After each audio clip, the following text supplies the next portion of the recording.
Hey, what's up, guys? It's it's Painbot, still coughing, because once I get a cold, it is what it is. But I'm here with Crispy, who was cool enough to give me some of his time, and honestly, I wasn't really expecting him to come on, because he's very active community manager. So like, to me, maybe too active. No, I mean, you can't be too active. Not in the way you are. Like, What you're doing is correct. But yeah, this is Crispy. So go ahead and introduce yourself and what you do. All right. Hey guys, what's going on? My name's Crispy Kaiser. Call me KK for short if you want. I'm the SNK community manager, and came on. Oh man, it's almost. Wow, one more month is going to be a full year that I've been working at SNK. Pretty exciting stuff. But yeah, just come in here just to hang out with the fans. So I try to be as hands-on with the community as possible. I like popping into Twitch and Twitter and Discord, and I really just I'm all about that. So this podcast, it's also my first podcast that I've ever done. So a little nervous, but I'm sorry. I had to be with a disease guy coughing all up in the fucking.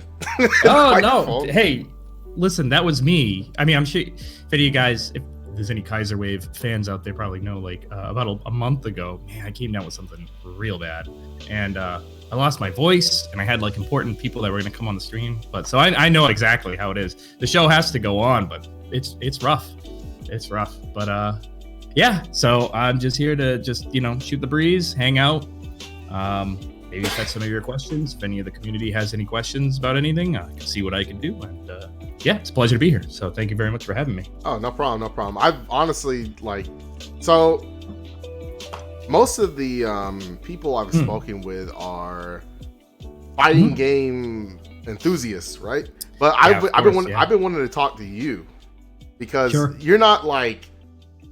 I don't know your background, right? So I don't want to assume you're the FGC background, because you're the SNK manager, like community manager. Yeah, SNK. So that entails all SNK stuff, right? So like, if SNK came out with a new, I don't know, anything. I mean, obviously, like, maybe a new Geo All-Star like baseball, you'd be over that too, right? I'd have to cover it. Have to know the ins and outs of it. Yeah, everything. This goes back for all of SNK stuff. And yeah, it's true. I wasn't originally into the FGC.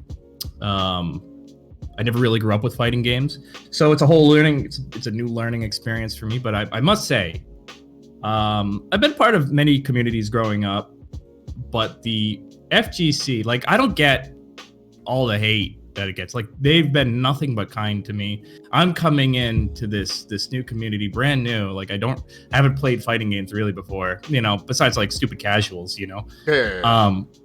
And everybody's just been super supportive and super understanding. I haven't, because I have a stream, Kaiser Wave, and people would give me advice on how to do things, but it's never from like, a place of malice or, it's been great. So I've been super fortunate.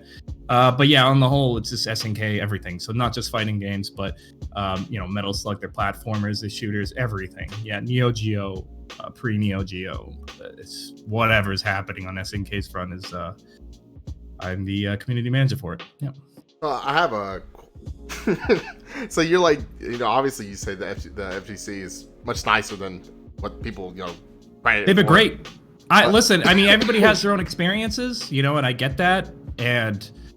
But it's like anything else out there. You can't just label the entire community bad because of a couple rotten eggs. My experience has been nothing but positive. Everyone's been super nice. I mean, of course, I see what's going on in some areas, but for what's happening with me, it's been great. Been really supportive, been really great to me. So I'm super appreciative. I mean, mostly everyone that plays fighting games just wants the best version of their favorite game, So like, yeah, of course. And obviously, we're not going to get things done just being obnoxious. Yep. We want to be you nice. guys have been put up with a lot for a long time too. I mean, it's just recently like that fighting games are now actually, you could actually play with the whole rollback thing. You could actually play people now with like 100, 200, 300 ping. Before that wasn't even a dream. That wasn't even possible. So it's come a long way. I actually thought we were going to talk about that later. But okay. no, we can talk about it now. I thought I was going to have to drag it out of you. But so like I have to ask you about your experience, because you're not a fighting game guy, right? So I want to ask you about how you feel, how you play a delayed netcode game versus the rollback. I mean, is it obviously you're not a high level competitor, but as a casual who just wants to enjoy playing the video game, can you feel like the difference that make it positive enough to like, hey, this is something we need? It's such a difficult topic, because again, you have people living in various parts of the world with different connections, different setups, different communities. It's so split up. It's really tough to like be like, this is the correct answer, right? So I do streams on Kaiserwave, and I play casual lobbies with everybody. Like I don't put like a block, like, oh no, if you're from this country you can't. Like everybody. Maybe 7 out of 10 times the match is fine. I feel fine. Now some people may hate it, but I don't notice it like eating my inputs to the point where it drives me insane. Now probably because again I'm just a casual, I'm just not used to it. I'm not playing, you know what I mean? I'm not like, in terms of like the amount of inputs that I'm putting is probably far less than somebody else who's really good at the game and professional at it. So it's really tough, but I don't notice anything too bad on my end when I play somebody from New York, and I don't think they notice much as well. This is played with people in New York from Japan. Are we talking about delay, or are we talking about rollback? This is delay. This is Samurai Showdown. You have Viber, right? I just have whatever the company has. I think it's fiber. Yeah, but then again, I'm using company internet. It's used by the entire company too, right? So you would think. Yeah, so like it's probably really good. I mean, honestly, the infrastructure here is horrible. Yeah. So like, you actually probably have a better connection than maybe some of us between each other. And again, this isn't my technical field, so I don't really know a whole lot about it. But I've had okay matches. Yeah. But there are times then, if it's, I don't know if it's with somebody that's a Wi-Fi user, I don't know what it is, but sometimes, it does get pretty bad. That being said, recently we've released Mark of the Wolves, and that has the rollback edition. With Samurai Showdown, I'm not able to see people's ping, so I have no idea. There's no telling how bad the connection is, because there's no frame delay even in the game. Yeah. Right. So I have no idea really what I'm going up against. But with Mark of the Wolves, I've actually been able to fight people with a 300 ping. And it's not ideal, but it's playable. Yeah. Right. So I don't know how a 300 ping connection is going to work on Samurai Showdown. I imagine it's not going to be great. But the fact that it's possible, and the fact that it's possible though on Mark of the Wolves is definitely saying something. So in terms of playability, it seems obvious, right, that like rollback would be pretty good, pretty like the standard. Yeah. And so I would agree there. I think it's, and it opens up the game because you could play, across the world. It's like you could play across the world, right? I just the reason why is I really wanted your opinion on it, because mostly what interests me is a casual player valuing good net play experiences over whatever they're used to, right? So like cause this is not even SNK related right now. This is just a fighting game thing. Yeah. Because there are a lot of people that play fighting games, and like, I guess I'll use Tekken for an example, and they just don't know, or they don't care enough to even acknowledge it. But they're not high level players, so right. So it's not really their problem until they want to pursue the game even further, because then those small. I'm sorry, my dog. I guess someone just came inside the house, but my the way I look at it is that Mm-hmm. if the consumer doesn't really can't tell, your average consumer doesn't really value it, Yeah. then it's not something they're gonna ask for, even if it's to their own benefit. And it really truly, like, I mean, like, I played Street Fighter 4, and that was I grew up on that to grow my ability, and I learned a lot. But to this day, when I go back, it's just awful because that game has one frame links, and man, well, doing the more difficult difficult things is stressful when you're really trying to improve past beyond casual play. When I was like in the beginning, none of it mattered. I didn't care. I just DP Hadouken, whatever, right?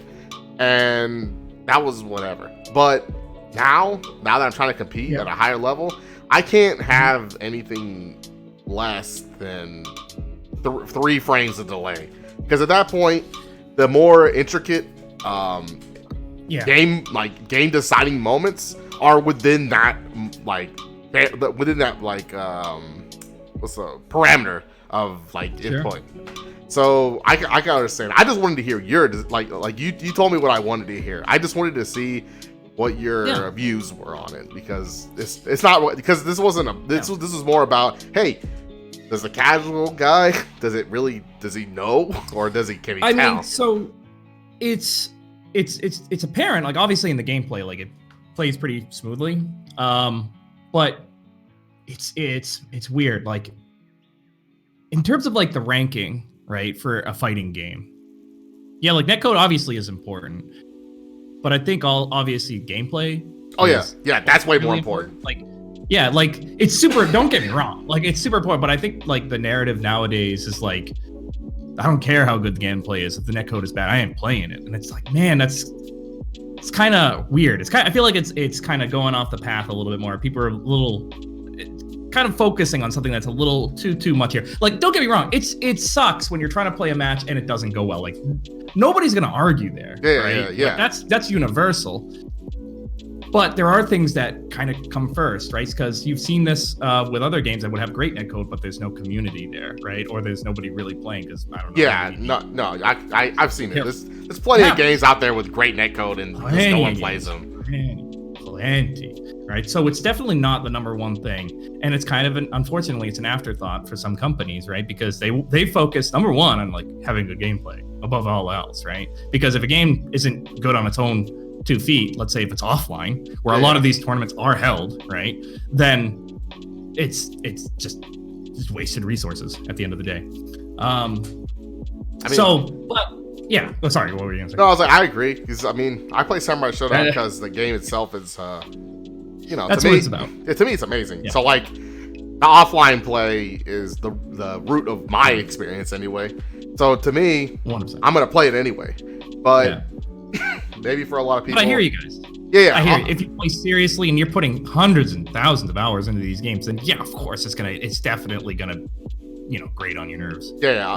Because at this point, we're trying to like, because the only reason we even consider online is to reach out to other people in order to grow. Right. It's important. So like, if I wanted to play score, I can't. I really can't really play score. Like I'm not. It's like if I did, we probably would just go our separate ways real quick.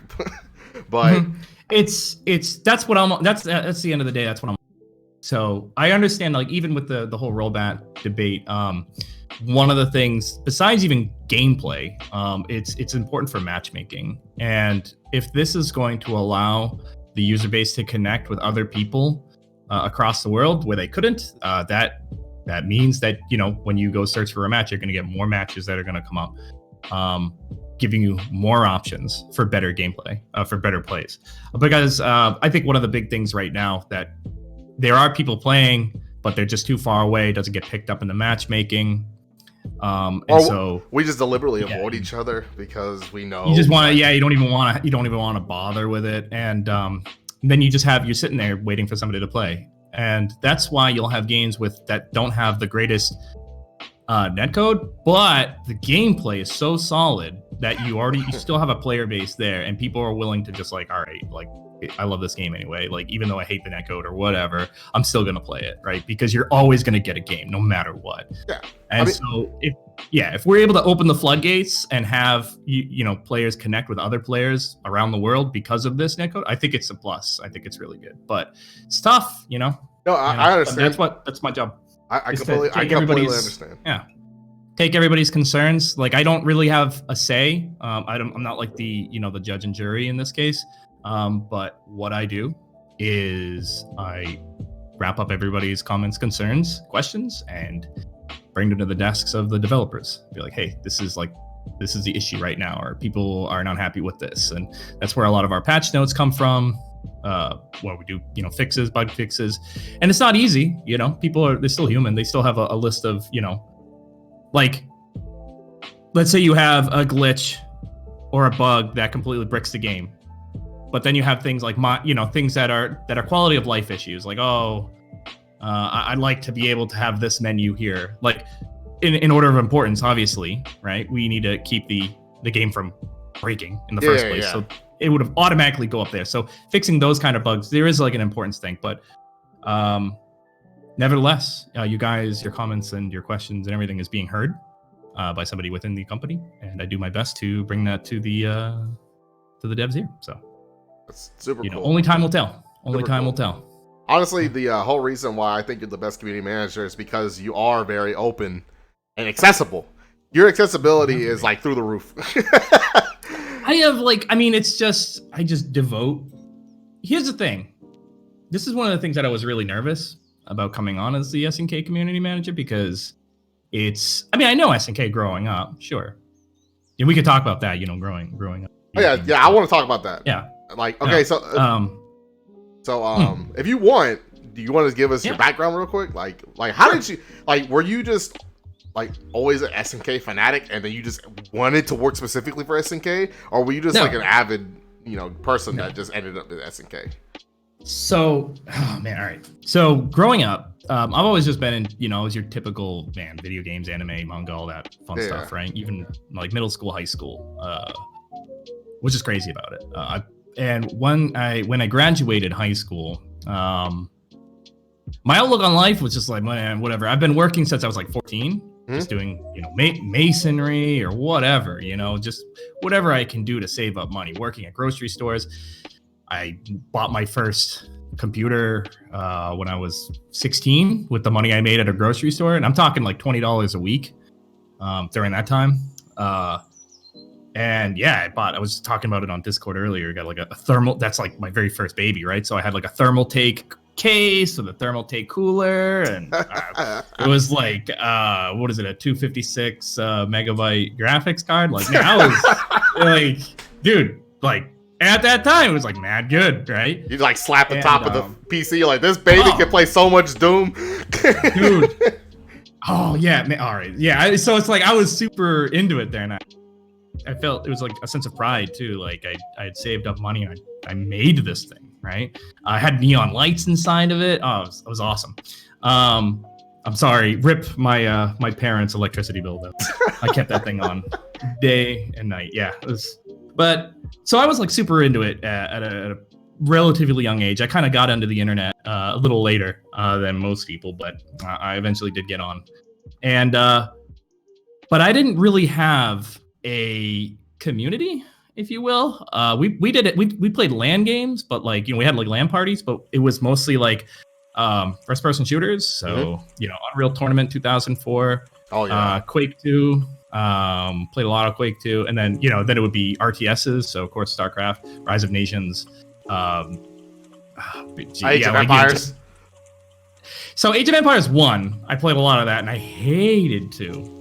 I couldn't even look at it in the face. Like I couldn't even play the game. I just hated it. The whole idea of the castles, I couldn't stand it. Yeah, Age of Empires 1, I loved though. I thought that was great.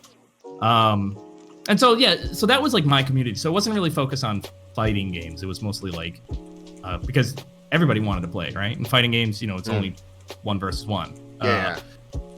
And everybody had to have the game, and then you had to practice, and I was always at home. It was kind of tough for everybody to meet up anyway. So we just, Smash was a thing, I guess. But yeah. But mostly shooters and just RTSs.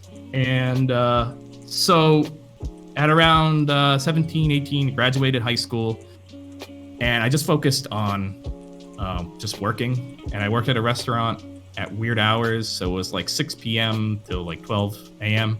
So as soon as I get home, I'd be playing, you know, we were talking about this earlier, just your flavor of the week MMOs in like the 2007 years, 2007, 2008, where it was just like, oh, here's this crappy MMO that came out. Download it, play it for a week. All right, next. And, you know, we just recycled through and we played weird ass Japanese MMOs a lot. ML Chronicle Online, played a lot of that. Yogurting, it's part of the Yogurting, IRC chat. Really liked that game a lot. And it just started slowly because my friends were really into Japanese pop culture. Started getting into that a little bit. Started, watching Nico Nico Doga videos, and I was like, hey, this is kind of neat. This is kind of, like the inner weave in me is coming out. Yeah. So Awakening. The awakening. The awakening. So it's like, and so I was like staying up 10 a.m. just doing that, like for a good year or so.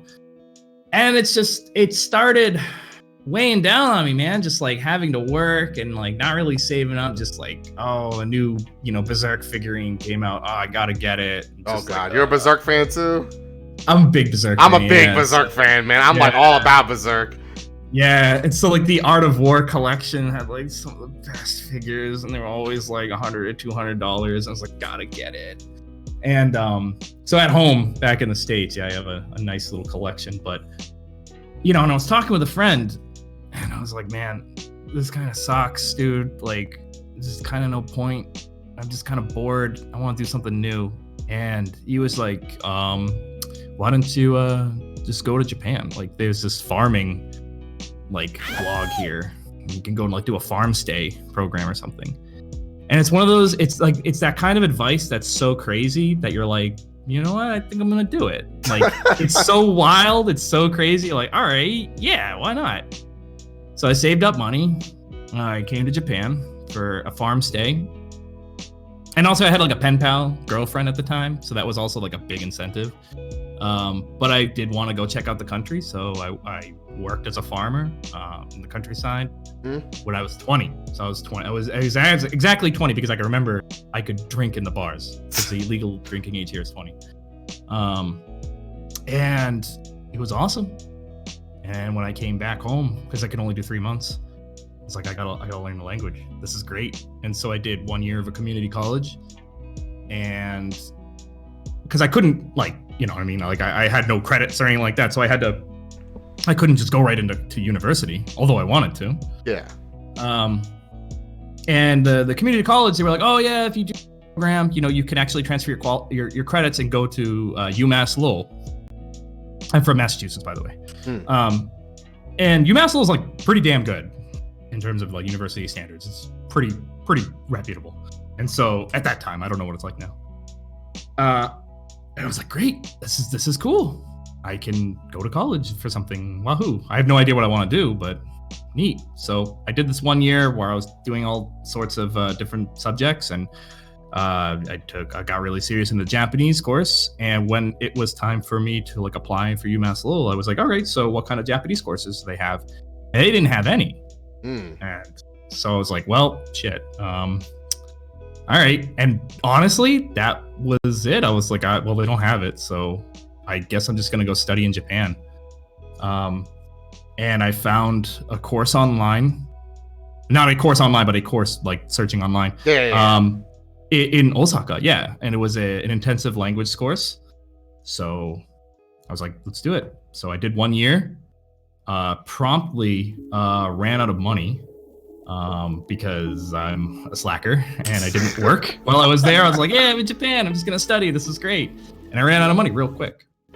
So I had to come back to the States, saved up again, and then went back again. So I took about an 8-9 month break. I worked at restaurants, worked overtime, 70-hour weeks, saved up, went back, did another year course. And then I did a prep course for university in Japan.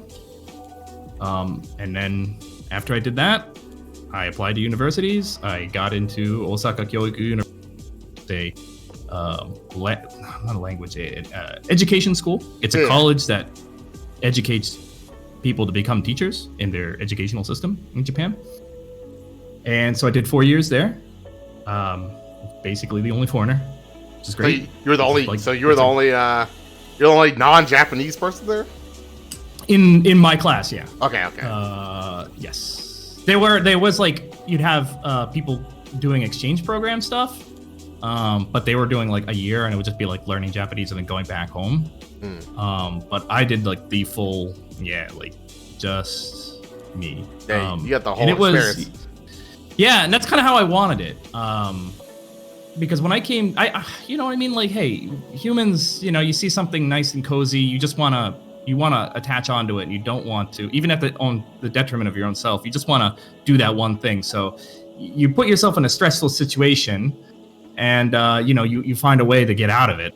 Say, you have friends that speak English and they meet up at a bar. Well, you're going to be like, that's fun. I want to do that. I want to let off some stress. And you do that.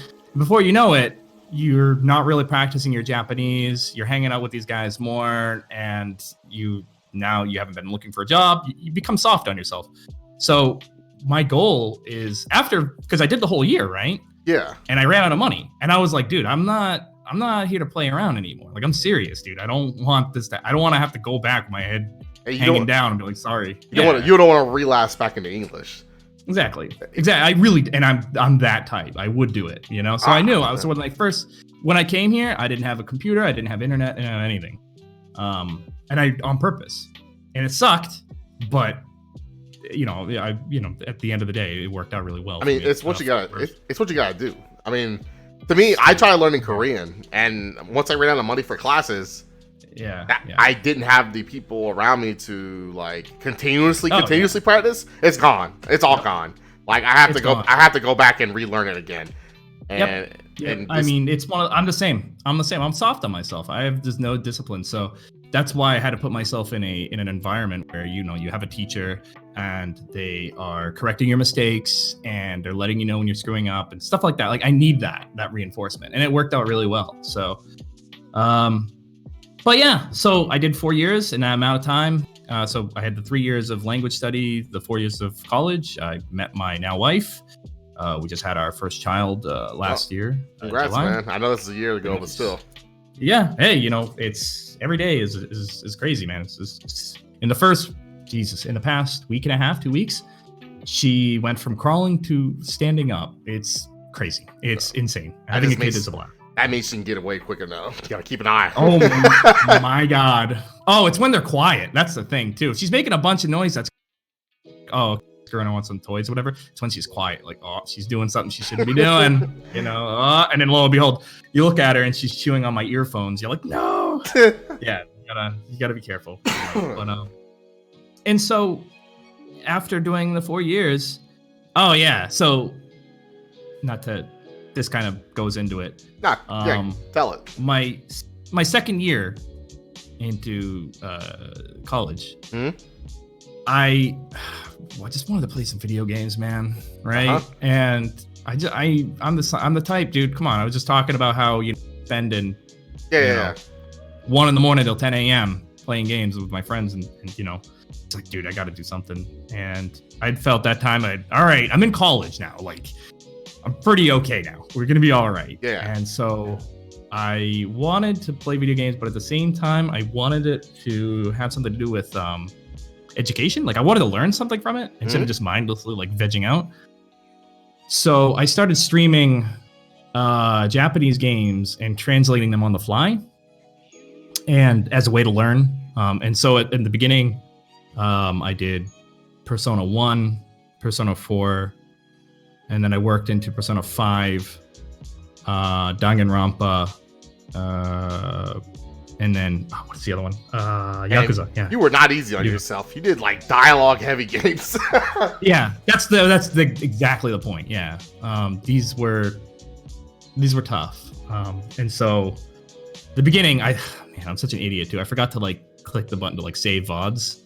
on Twitch. Like all of them are basically gone except for my Persona 4, a little bit of my Persona 4 playthrough. But it was tough, but I learned a lot, and that became my thesis at the end of my stay at college, which was, are video games a viable source, a viable way to learn a language? By using myself as a guinea pig, of course, and then looking at other research around the world. And it does, it is, but it has to be done right. And I mean, you have that. Yeah, so I was super strict on this. Yeah, I mean, it's just like it's so because when you're playing, like, I really like RPG, so like, and because they're really repetitive too. It's great for like learning because you have to see like the same words over and over and over and over again. So it's great, and you get used to it, but also you get used to the menus too. So you got to watch out for that because like it becomes like muscle memory after a certain point. No, I've been navigating Granblue out of pure muscle memory. Oh yeah. Oh yeah, exactly. Yeah, so yeah. Yeah, I already know. You don't even read anymore. Just muscle memory. Yeah. But it's also taking that time to be like, oh yeah, what is that word again? But I did that all on stream for 3 years. And I learned a lot, and it was great. And so I've been streaming for a while, and it got me out of my shell because I haven't been talking a whole lot. It's kind of my way of, relearning English, which is really good because I haven't been using it much. And eventually then it came time to look for a job, and I looked at a bunch of so I had to move back to Tokyo. And the job market here, man, it's rugged. It's tough. It's not easy to get into. And that's why, like, it's just so fortunate to work to able to get a position at SNK. Like, you have no idea. Like, I was down and out. I mean, I've been searching for a year. I can't get a job at all. I mean, I have a job now, but like I can't leave the job and find another one. So I can only imagine how hard it is to get a job in Japan, where like the job market is super competitive. Yeah, if you're a Japanese, it's way worse. But it's because you would think like, oh, I'm bringing more skills, so that they should be able to, I should be able to work out something. But man, dude, it was I applied to like 90 places, and every time, I got shut down. But I was able after a year of searching, to get an in at SNK. And that's why it's like, dude, so grateful. Not like I really can't even put it into words. Like SNK saved my ass, like real bad. So that's why when I got here, my number one priority is like, all right, you're here, don't screw this up. make the best of it. Like make sure like even if they want to do type of thing, like, dude, you got to be essential. And so I just put all this time and effort in learning about the community and engaging with the community, engaging with people. And at the end of the day, it's, it's still a grind, but I enjoy it, and it's something I really love to do. So I know that was a good 15 minutes, but I try to make it as compact as, but yeah, that's where we're at now. So no, I've been wanting to know this because I wanted to know the guy that's, behind the closed curtain. Like what? Who we talking to? Who we talking to here? Yeah, I mean that's the thing too, right? Because like you're doing like the whole Kaiser Wave thing. They're like, all right, who the hell is the clown? Right? Like, I don't really have like a who is KK episode. I don't really have an interview where they're asking questions to me. I just like, hey, I'm the community manager. Ask me things, and so it feels nice to actually be able to explain this and get this out there too. Yeah. Well, now you have this. Now you have this. So now if people ever want to ask, refer them. I told my life story on Painbot TV. It's all here. Yeah, but if they haven't watched it, whatever. If you ask nicely, I'll be more than happy to talk about it and even give some advice, which I've been, I love doing because I've been here, I've experienced it. I have another person who ended up coming to Japan to doing the same thing I am. I've considered moving out of the country, but honestly, I'm one of those guys that like, so I'm half Mexican and half Caucasian. So cool. I've already been I've already seen what it's like to see someone refuse to learn another language, even though they moved to a different country. So I don't want to go to another country and just like script by somehow finding other Hispanics and just talking only to them. I want to be. Yeah, well, I want to be. I want to be able to, or Americans, both. Oh yeah. But I rather learn the language so I can have as many opportunities as possible before going anywhere. It's boy, I don't even want to call it like a pride thing, but like I have been so since I was a kid, self-sufficient. And of course, there are times where like you screw up and you don't have money or whatever. Yeah. And there is that net, you have your parents, you have relatives you can fall back on. But I try to avoid that at all costs, no matter what. But that's the thing. That's one of the things I'm super proud to be in America is because there's that big emphasis on being an individual, individualistic, like not relying on others. It's a big, heavy emphasis on that. Or at least there was in my family. And so I can't imagine. I really can't. Coming to a country, and I understand I'm not, everybody has their own reasons, right? Don't get me wrong here. Yeah. If you're 80 or something, if you're someone's abuela, and you're going to, I get it. Yeah, I get it. Yeah, you're not, you're 70, 60, you're not going to go learn. I get it. Yeah. But for your own self, this is for yourself. If you're 20, you're young, you got time, you got energy. Living in a country by your own admission, like you wanted to live there and not learning the language, and for the rest of your life kind of being treated as a baby. I can't even imagine it. I really can't, because you can't, in this world, it is, you can't trust anyone except yourself, and you got to take responsibility. You can't just be ignorant to everything, right? Yeah. Oh, I didn't know that I had to file my taxes, or I didn't know that this house, that had extreme, like, crazy house insurance on it. Oh, like you can't get away with that, when you're 30. You probably could get away with it when you're 20. Yeah. But after a certain point, like, you gotta wise up and you gotta read the fine print, and you're not gonna be able to do that unless you have that language, under your belt. So yeah, I totally understand that. So that's how I know how you feel, man. Like, if you're coming here, it has to be in for a penny, in for a pound. Really have the language under your belt so you know what's going on to be an active member of society. Yeah, for sure. I mean, but it ain't easy. I'm old now. I'm 29 now. That's the thing. So like, yeah, I'm like at that age. I hear you. So like, I want to still learn the language and move, maybe, but like I'm at that age where like I'm actually doing fine, and if I moved, it would just be purely for me. And you have to say goodbye to everything. Yeah, like I have to say goodbye to everyone and everything. I built so much already here. Yep. It's just tough, but at the same time, that's why I'm saying, when you're 20, you got nothing. Yeah, okay. Yeah. Like, it's all superficial, right? All your friends, you would have known by that point. Your friends you had in high school, they're gone. Yeah. They're all gone, right? They've all gone away somewhere to college or whatever. So you're like, oh, I'm my own dude now, I guess. Oh, okay.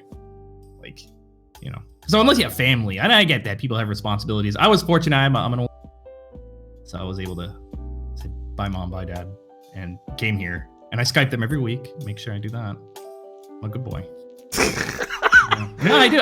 Every week, man. I swear to God, for the past 9-10 years, every Sunday, without missing a beat. Damn, I'm trash. It's just it's just 15 minutes. It's just like, hey, what's up? Having breakfast. It's 9 p.m., 10 p.m. their time. Just, hey, what's up? Just saying hi. And I'm gonna text my mom to this. You gotta. I don't know. It's people can't do it. It's just, It's more like, for me specifically, I am just so focused on whatever I'm doing at the time. I lose so much track of time. But you're right.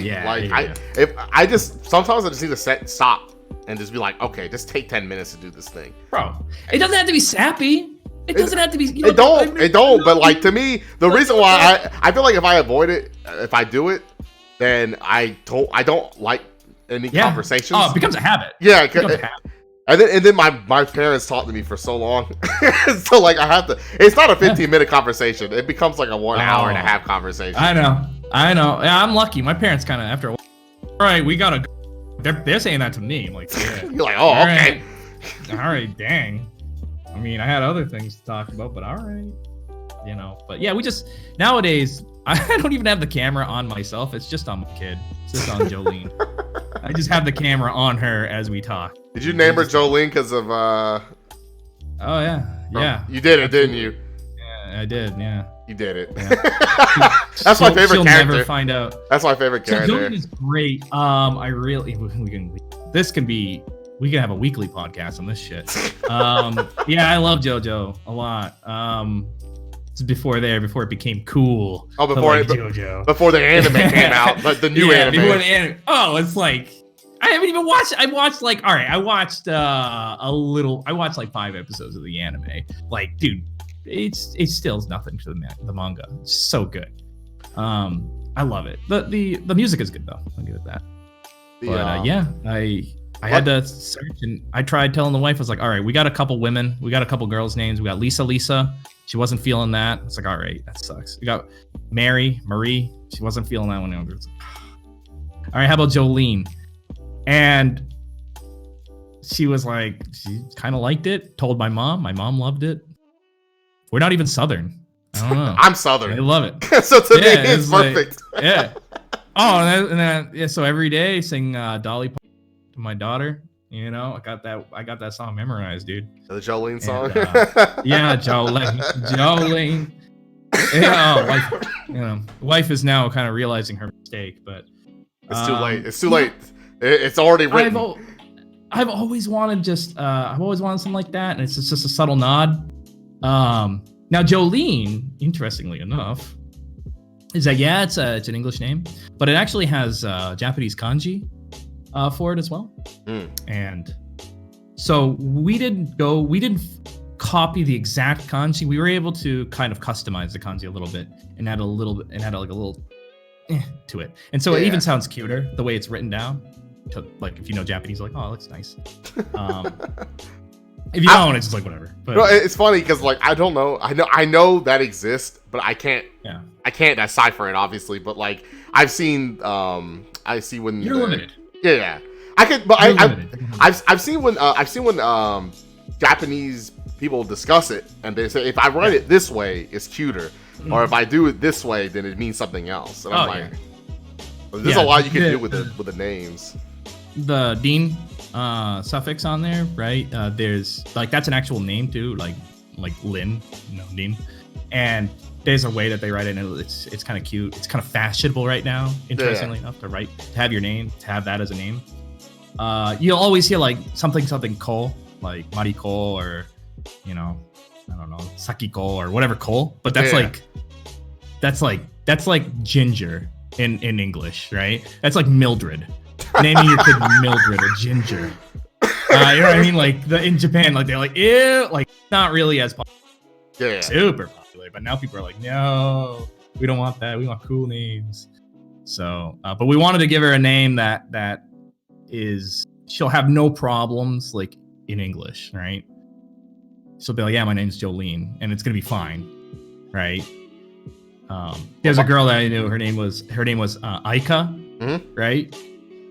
And if she tries to say, yeah, my name is Aika, they'll spell it like Ike, so they, Ike.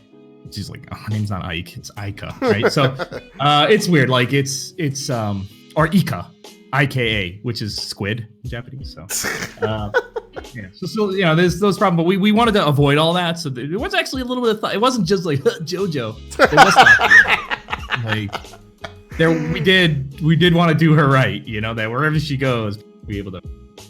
You plan on ever bringing her to the States?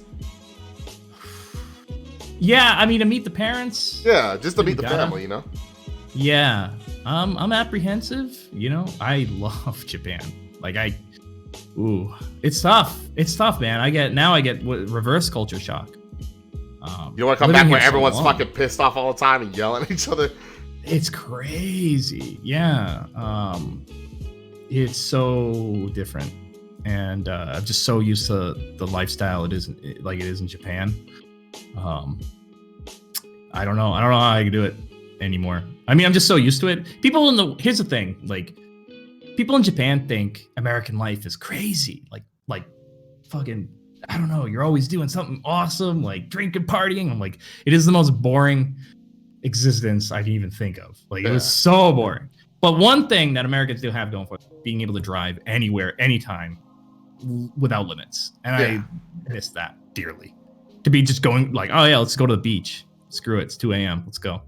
Like, that I miss. Do they have curfew out there that you can't do shit after? They don't have curfew, but like, dude, everything is closed. Like, everything closes at like ridiculous times, and they don't got Waffle House. They don't got Waffle House. Yeah, no, they have like these. The thing is, like, the 24-hour like family restaurants they have here are too good. They're not dumpy enough, right? It's not like, you know, the 2 a.m. Denny's run. Yeah. We have that mad, like, watered down coffee and like the bacon cheese fries. Like, they don't have that. Which is like, you feel awful after eating it, but like, you just keep coming back there every day. They don't have that, man. It's all super, like, dude.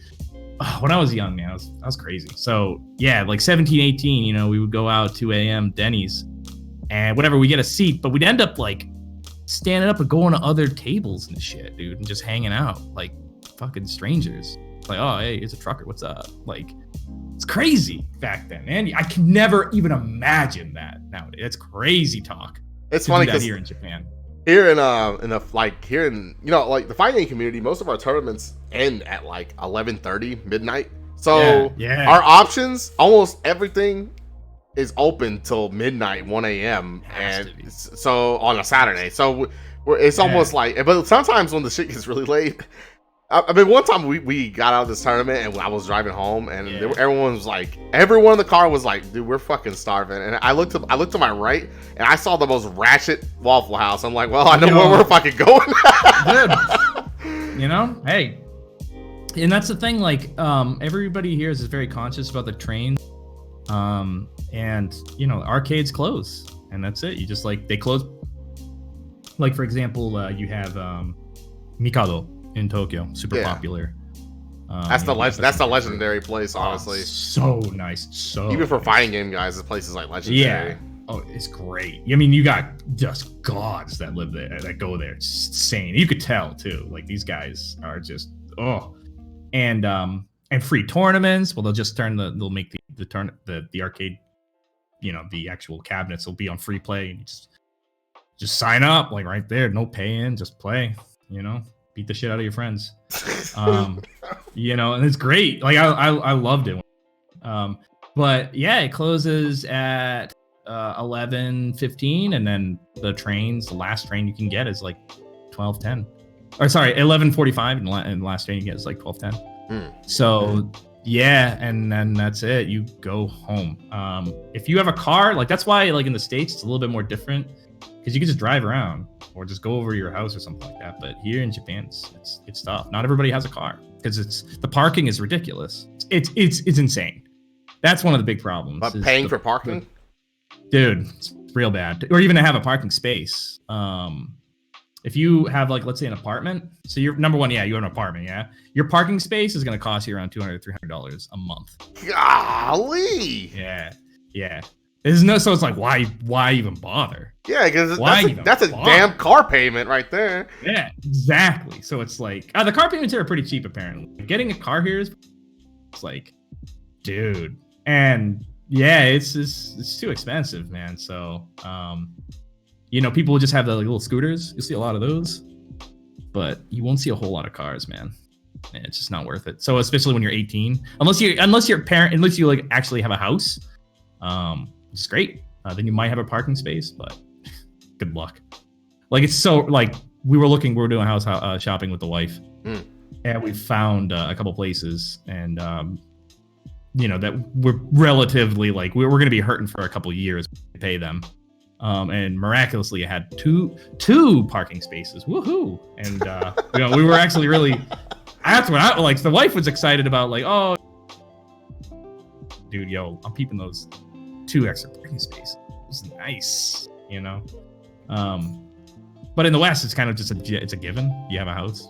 Yeah, you have a house and possibly 18 places to park in the house. Yeah, like, just park on the street. Who gives a shit, right? Like, in Japan, it's real bad. So that's why, like, the community is way different. because of the environment. Yeah. You know, to be honest, I live in Georgia, and I could fucking. Oh, weird. I hate the driving. It's terrible here. If I could exchange the freedom of driving for a fucking transit system, I would do it in a heartbeat. Yeah, you say that, dude. You say that, but like, bro, I'm already sitting 2.5 hours in traffic to get to fucking Atlanta. I live 30 minutes from Atlanta. Fuck that shit. Oh man, like yeah, but like like that sucks. Don't get me wrong, but that freedom, dude. Like, well, just let me have the freedom, and then let me also take the train. yeah, like you get ready to pay for it. You know, like I'm just not. You know, we had our first kid. We're trying to save up for a house, and it's like this. Like, dude, we're cutting corners real hard, man. I don't even have internet at home. That's how hard we're cutting corners, dude. Oh, damn. So you struggling with the we got a vision, man. We got a goal, you know, and eventually we want a car. We're gonna need a car. But yeah, that's the type I am, man. I don't buy new things. I buy new shirts. It hurt me to buy like 12 new shirts because I have the same 4 shirts I just use in rotation. I was like, well, those are just fine. They don't have holes yet. It's cool. That's how I work. Yeah, like the wife's like, no, you need new shirts. You look terrible. You've been wearing these same 4 shirts for like 4 years. It's like, yeah, but that's cool though, man. You know when they like start to lose their color, it became like vintage. Have you so you've been doing Kaiser Wave at SNK? Yeah, I'm actually in the Kaiser Wave booth right now. Yeah. So what did you do to like allow them to like let you stream from the? That's what I mean. So they knew that. So it was weird. Like they don't. So in Japan, they don't really have a much of a clear, focused idea of what a community manager is. So, and I don't really either. Like that explains a lot. Yeah, like I don't really have a good idea. I know like examples of bad community managers, right? Yeah. So I'm just like, okay, I just want to do those. But I don't really have examples of good community managers. And if they are, it's just like, oh, this person talks to people. And I was like, all right. I'm just imagining you getting hired for a job and they don't even know what the fuck you're supposed to do. Yeah, like, all right, I mean, they do, obviously, but it's like, it's very like, okay. It's very broad. Like it's very broad. It's very broad. And it's tough to get data on that kind of stuff because like Japanese obviously they want to see where like all right, what's the data? And I'm like, it's tough. It's stocks like are where up. do you quantify it? Yeah, like how many tweets did you do today? Like it's tough to really quantify like what I do for a job, but so I'm just kind of off of what I have like this internalized vision of what a good community manager should be. Yeah, after growing up with video games and kind of like being pissed off at companies and stuff. Yeah. Because that's the type of gamer TM I was. You look at companies and be like, what are you clowns doing? Like, what where's the community manager at?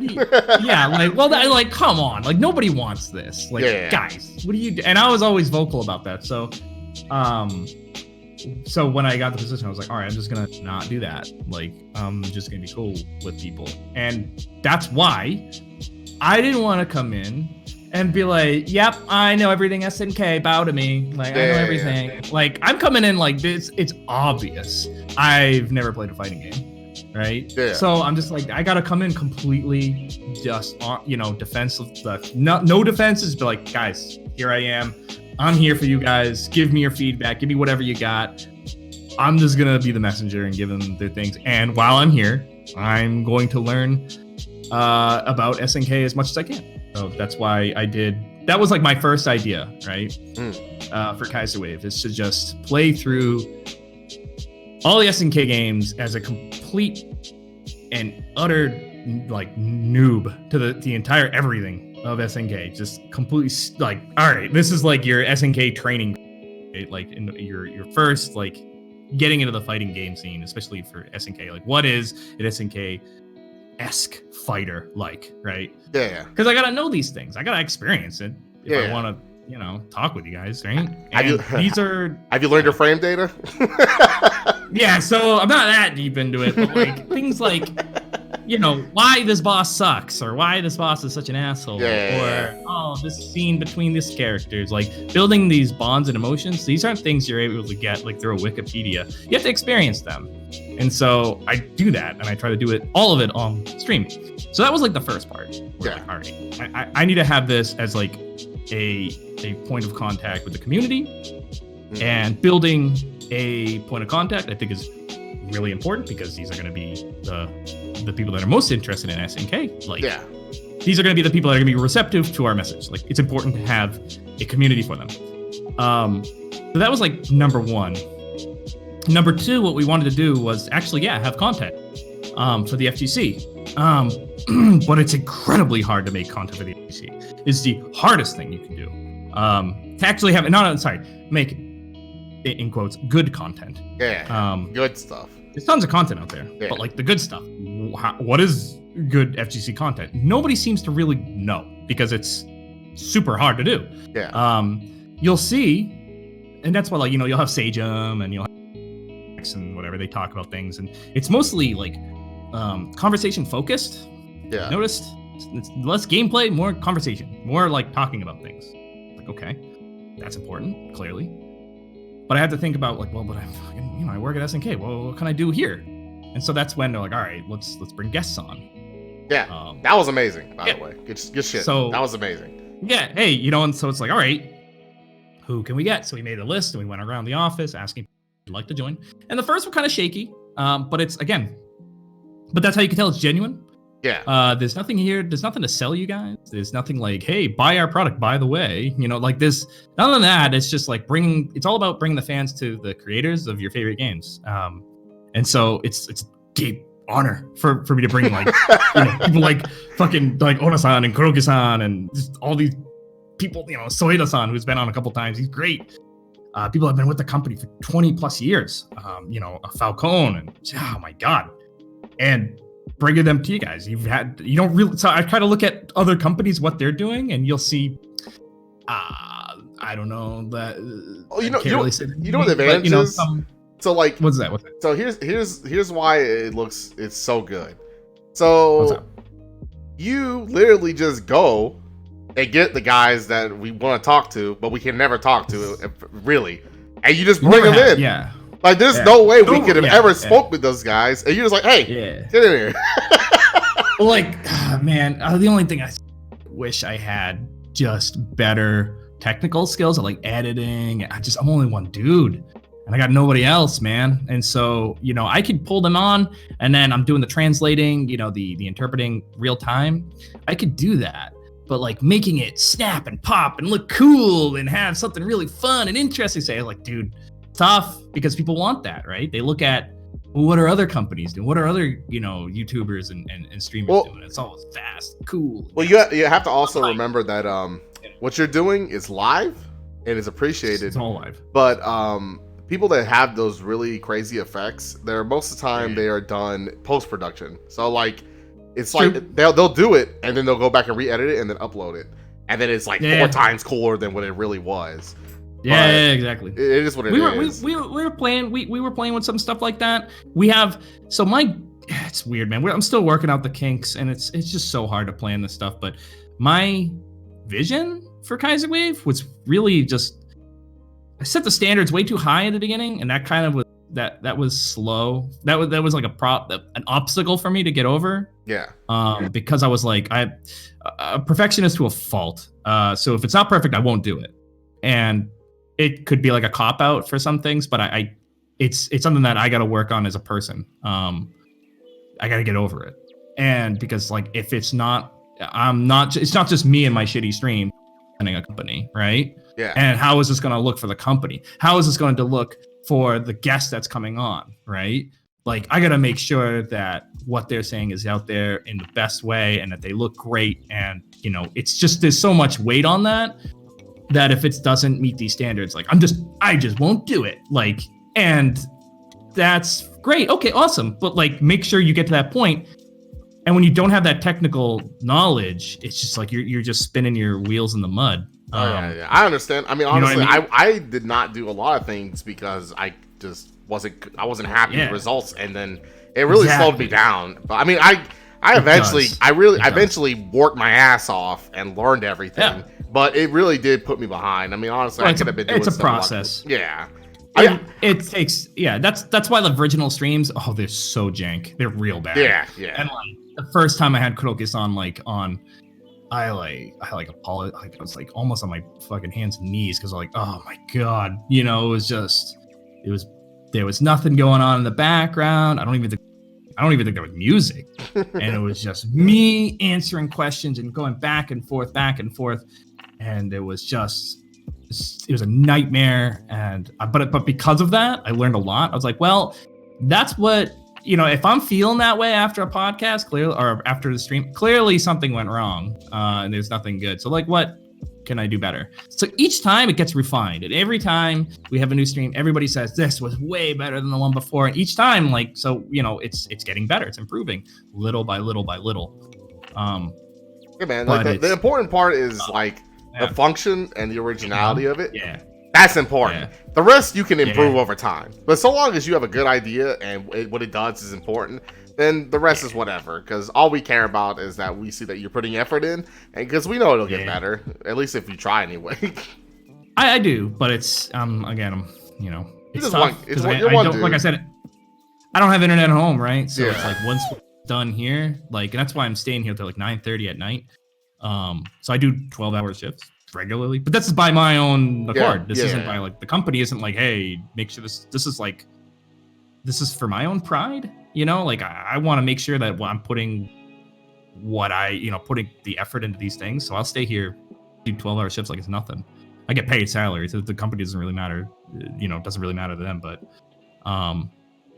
at the end of the day, I just wanted to make sure that, do you guys, and it's also, my name is also in there, so it's like, you know what I mean?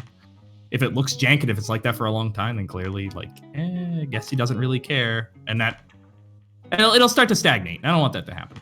Well, but we have a lot of other content that we're thinking about too. So, sorry, you gonna say something? No, I was like, well, I mean, we could tell.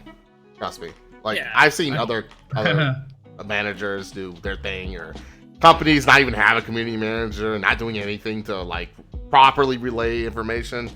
It's noticeable. Yeah. And it's weird that, I mean, to me, out of all the fighting game companies out there that are like not considered indie, SNK might be the smaller one, but Super small. You have done way more than many of the bigger ones. So to me, it's almost weird. It's almost weird that like it's almost I would like it's almost strange. Because I feel like you are injecting good modern thinking into an older style of thinking that within the company, and it's good because I want, like, obviously everyone wants good change for their their future of their games, because we love this game, right? We like SNK games, and so we just want someone that can help them like connect with us correctly. Because I mean, who knows how well they were acquainted with Twitch and like talking to people on Twitch and all that stuff. Sure. And it comes down to the people upstairs, Oda-san writing off on it, being like, yeah, let's do it. So he is obviously the final say in these types of things. Like having Kaiser Wave even a thing. Like if the managers upstairs, like if they're not down for it, if they don't trust like it's a worthwhile adventure, they just won't sign off on it. So, it's I'm honored to be here, but it's also the fantastic team that I have that's willing to try new things, and to put in like faith into the community and see what happens. And I set the standards for myself a little too high, and so it's tough trying to catch up. I mean, I believe in you. I actually, you'll get there. I thought it would be harder to grow Discord than Twitch, being on Twitch for so long, but it's opposite. Twitch is like, if you make it, they will come. Or sorry, Discord is like, if you make it, they will come. Twitch is way harder to grow. Way harder. So it's pulling teeth. It's way easier to click a link and then never look at that Discord channel again. That's what I'm saying. So I should have thought that. So it's like, oh, the quotas that I put, it's like, it's gonna be Discord. I mean, come on, you have to actually, it's how many people have Discord? Like, there's no way. So I put Discord kind of low. I was like, I'd be lucky if we even break 1,000. And then I put Twitch, like, but Twitch, everybody likes Twitch. It'll be easy. And so I put that way high, and then it turns out like, oh man, it was way off. So having Yeah, you had it completely backwards because at least on Twitch you have to be entertaining because this guy's watching like his fucking television, right? So if he follows it's real time. It's real time. Yeah, it's real time. So you have to real time be entertaining. Yep. Discord is just something that people just click there. and it's there and it is what it is. It costs nothing. It's whatever. But for people to subscribe on Twitch or people to follow you, they want to see you. It's way harder. It's honestly. I was an idiot. I was dumb. Yeah, so it's like when I was putting that together, I was like, oh man, I'm an idiot. So I haven't backpedal on that. Yeah. What's up? You definitely have the you have the resources to grow quickly. I will say that. So you're on the right path. Yeah. I mean, I've been doing this for a little bit, I haven't been doing podcasts for this long, but I've been streaming and with varying different success. Like successes vary depending on what I've been trying. But I've been doing it for I don't know, I think the Tekken 7 come out, maybe 2 years maybe. And I've slowly grown, but if you have a platform like yours, you should really use it to its maximum potential because just having people that are people that like the status of those SNK developers can really help bring a lot of different communities together just for one Twitch channel, which is something I kind of want to see. And also, I think your personality is good for this because I think you're very tolerant. I think you're tolerant enough in person, and I think you're tolerant enough on stream to oh man, I gotta dude. I just get so fucking pissed off at some of the bosses in SNK though, and it comes through the salt is so hard to contain. I get it, I'm working right now, right? Gotta put on a suit and tie, but oh my god, I was playing Fatal Fury 3 against Yamazaki, and I just couldn't fucking beat him, no matter what I did. Oh my god, and it just comes through on stream a little bit, and no, get salty. We can relate to that. We relate to that shit so hard. Oh man, you have no idea. But it's how are you gonna beat that dude? How are you gonna beat him? Legitimately, think to yourself, how are you gonna beat him?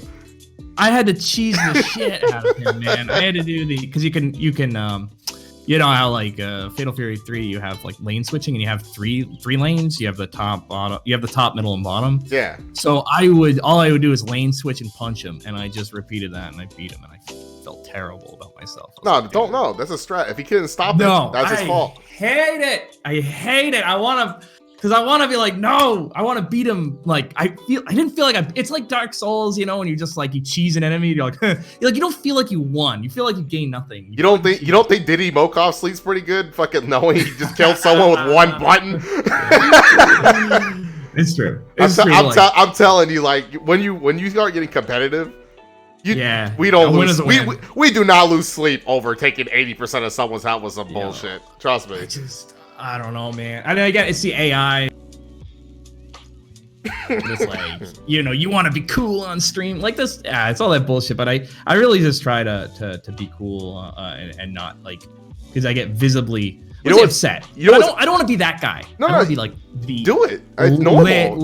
Reaction streamer. I don't want to be that guy. You can do it. But you know what the difference is between the people that get trolled for being that and people who get salty? The difference is the one guy that loses, that makes excuses on stream, and then never changes, and the guy who gets upset, and then the next time he's stronger. Because we don't have any respect for anyone that complains and makes all kinds of unrealistic excuses. But we respect people who get upset and then come back, and then they're like, damn, this guy's not working. I will. That's the thing. I'm streaming, so I'm not gonna. What am I gonna do? Run away? I'm gonna sit here. You say that, but beat this.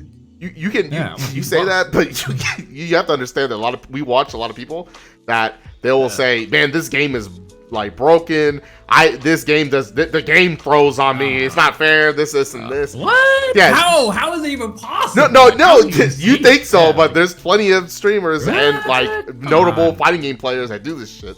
So so long as you don't do that, we don't care. Yeah. We just hate. Man. Yeah, exactly. We're totally cool with people losing, getting upset because it's real. Everyone gets there. It's even I get fucking mad all the time. And I don't lose very often, but when I lose, I get fucking pissed. Like, if I play, you know, and that's the thing, like with Samurai Casual, there's just some people like, I'll never fucking beat, like, ever.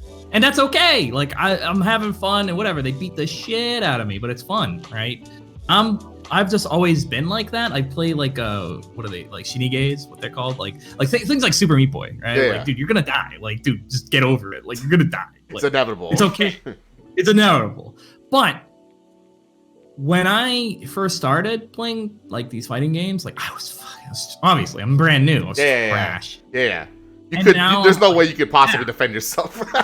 Yeah, but now it's like I can, you know, I cannot get perfected basically in a match. Like, oh, I can somehow get a punch in or a kick or whatever or a combo or whatever.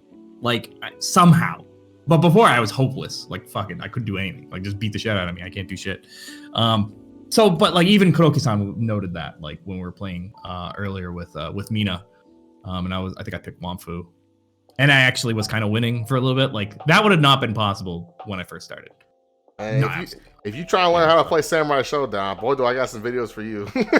Oh, you know, and I look and I try to, you know, I try to be as supportive as I can. You know, if there's a new video going out, you know, I've retweeted your stuff because you have a lot for especially the Spanish speaking community, which is great. You know, so I made those videos specifically for people in your shoes, where like I made it from the ground up, like people that are trying to learn fighting games for the first time. Like I tried to explain it in a way that even people who just start would like understand and grow. And I actually, since I have you, did it work for you at all? Like I don't know if you watched them, but I mean, if you did watch any, I made videos like that in the very beginning too when I first explaining what like Samurai Shodown is, and oh my god, I thought it was like, oh, it's cool, we're just gonna record it and then put it together, it'd be fine. And it takes so long just to make a stupid like video. And I was like, oh. And so I did the thing. I was like, okay, here's your, you know, so here's how to play. Like when Samurai Shodown first came out, I made videos for it. Like here is defense. This is your, you know, you have, what is it? Close proximity normals, you know, and this will change. Your heavy slash will change if you're further or closer to your opponent. And I did make like really short 2-minute videos professionally. Like I went down to the recording booth downstairs and professionally recorded. I had to do voice lines over and over and over again.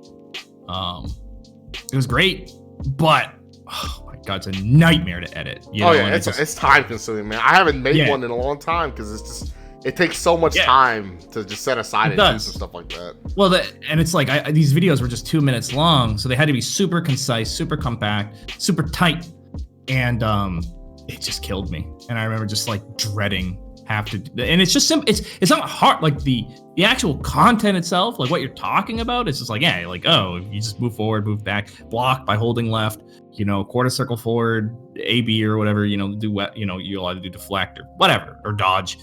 And just, that's kind of how I started. And, so yeah, I'm already at that point where like the beginner stuff. And of course we have the staff members here that were teaching me as well. So I didn't have to, thank God I didn't really have to do a whole lot of studying on my own in that case.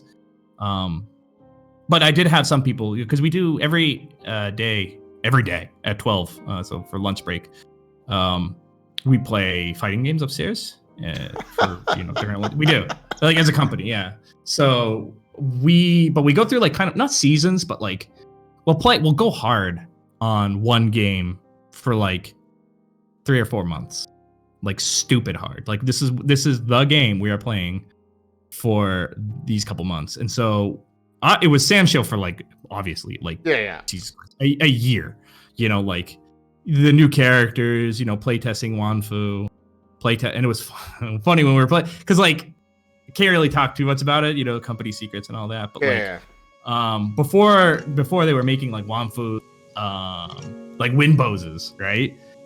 We just like had to use a preset instead, so we used Haomaru's wind pose. When he throws the sword.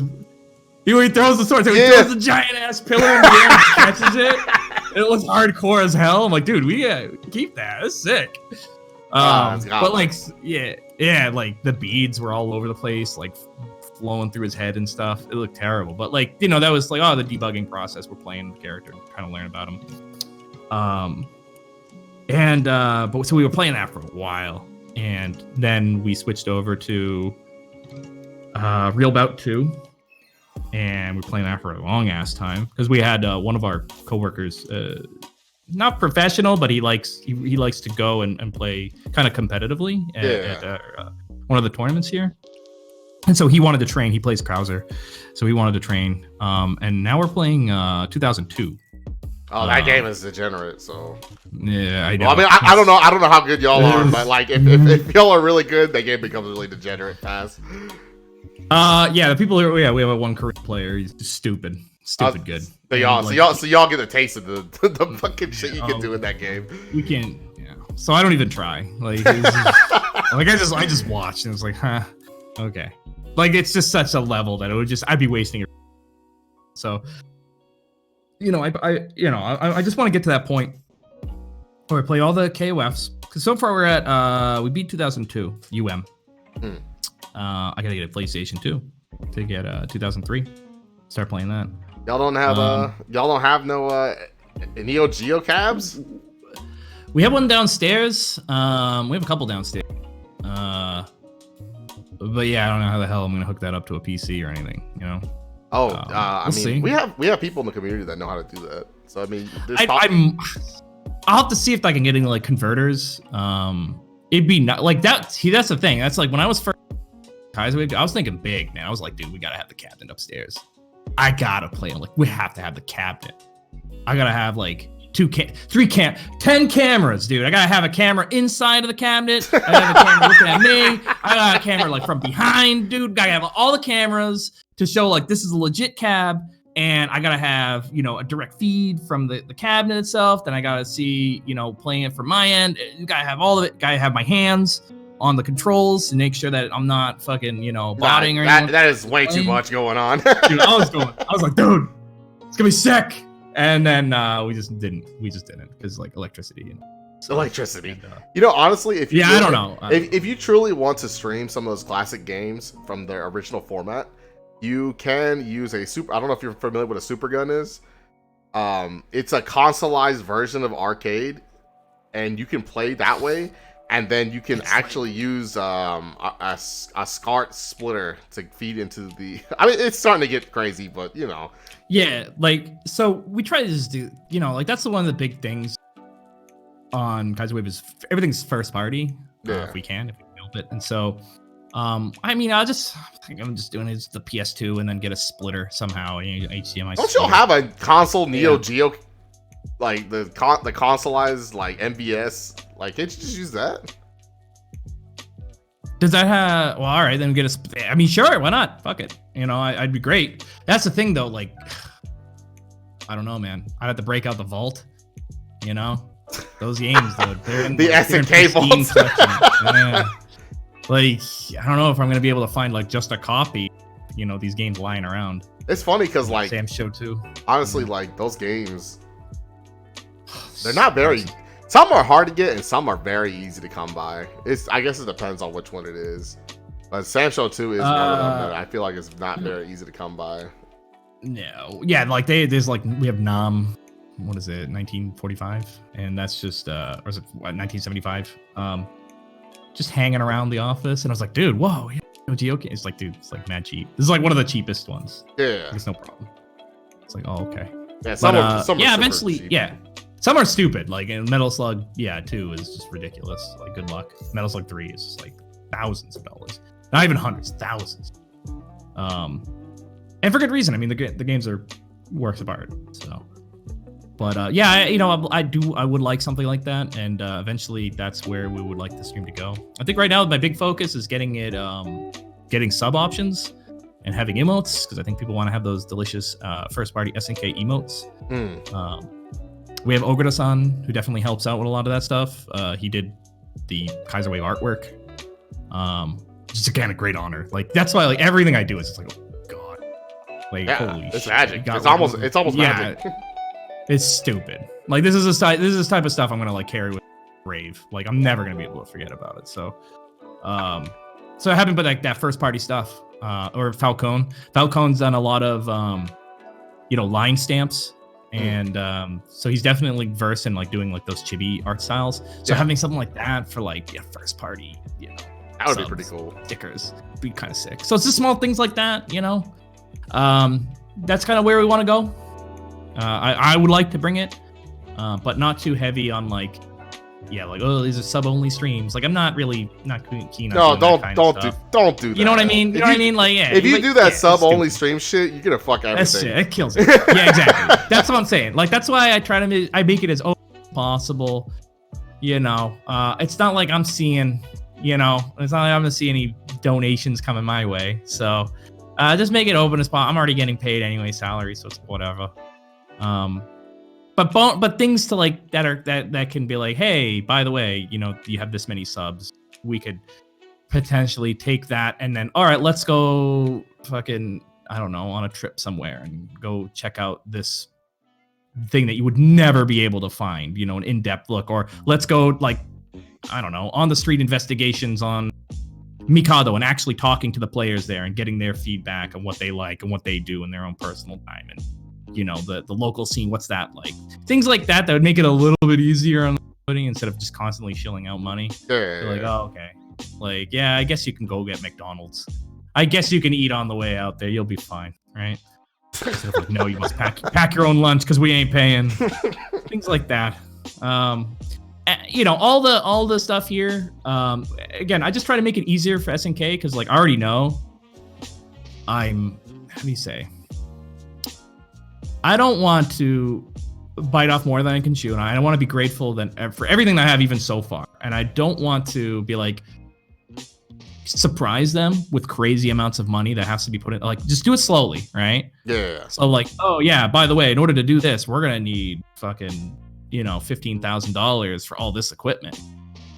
It's gonna be worth it in like 5 years from now, right? Like I can't do that, right? So all this stuff, but basically the mic, the camera, the skill set is just all stuff that I brought my own.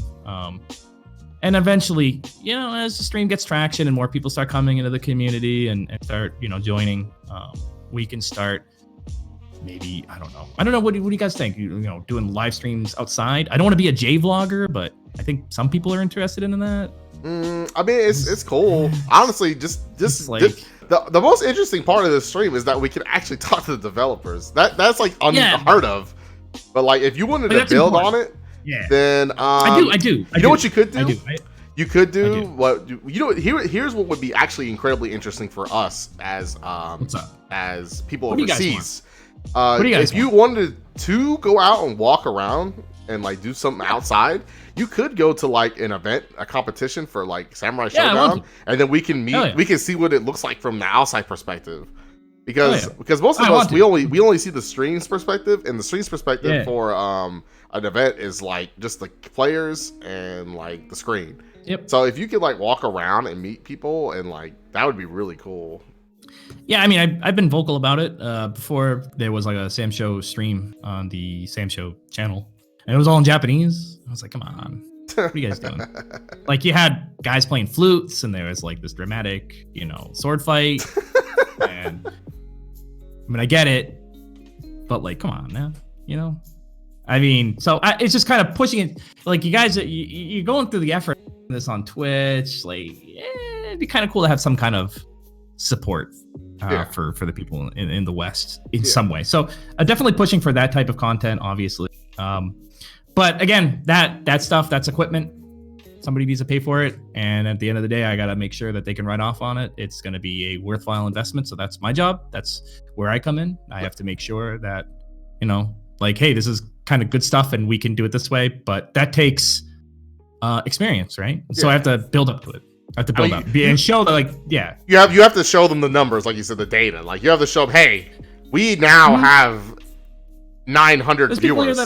So we can so you can just be like, hey, the next step is reasonable. Yeah. So don't think about it too much. And we're growing. It's slow and steady. They want us, obviously, like any company, right? They want to see numbers now. But this isn't Periscope, this isn't YouTube, this is Switch, and so it's really community focused. And if you don't keep that community, if you don't keep them interested, they're just simply not gonna come. Yeah. And so I had to build it from the ground up. 0 subscribers, 0 followers, with no help from SNK itself. It's kind of on the back burner. So it's 100% community focused. So, but the fact that we've gotten here, we're almost at 2,000 now. Yeah, like I said, your growth is so good. Yeah, it's because the idea and the resources you have, yeah, you are using everything correctly. And so I'm glad someone in your position is using the shit he has correctly. And you know how many times we've seen people who are in the right places and they just don't do anything? Like, it's so frustrating. Yeah, it's tough to get that trust and that rapport built up, and knowing that you're just not there to like get a paycheck, but you're actually part of it. It's tough. It's tough, and it's also like there's that responsibility. Like here's the thing: once you take on this type of thing, like you gotta make sure like you do it, man. You treat it right, and a lot of people just kind of aren't ready for that. It's not easy. So I'm a community manager, but my job doesn't end. Like I'll get messages at like 12 in the morning, and I'll do my best. If it's a critical thing, I'll have to answer it. I'm not gonna ignore people. But if it's like, I don't know, your game's poopy, I hate you. And it's like, what am I gonna do? At 12 a.m. I'm not gonna. All right, it's like maybe at noon or something like that, I would be. But I'm just like, whatever. I'm gonna go to bed. So my job kind of doesn't end. But you have a lot of people that are, you know what I mean? Like they're just they're not up for it. And there's just a lot of reminders that you've got things that you need to work on. It's a constant battle with that type of stuff. And so, but I'm doing my best, see what I can do, trying to learn. So if anybody, that's one of the here's the thing too. I don't mean to like drag this conversation any longer. It has to be, but I am like, guys, tell me what to do, whatever you want, because I have no idea. Like, just tell me what you guys want, and I'll do it. And once you tell people, like, because they're like, they'll tell you shit that they want without having to ask them. But the second you ask them, people stop giving you advice. They just stop. They're like, what? No. Why are you asking me? Stop that. No.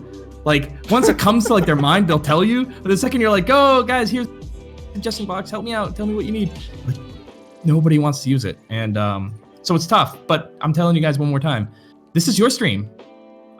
This isn't me. This isn't like, fund my Patreon. Like, this is the community stream. So if you see like, hey, I think KK, you should fucking, I don't know, go out and do this. I think that'd be cool. Like, great. Put that's one tally for doing this thing. Awesome. Thank you. If it's someone like KK, you should probably play some Samurai Showdown. Awesome. Like that kind of feedback, I love it. I need it.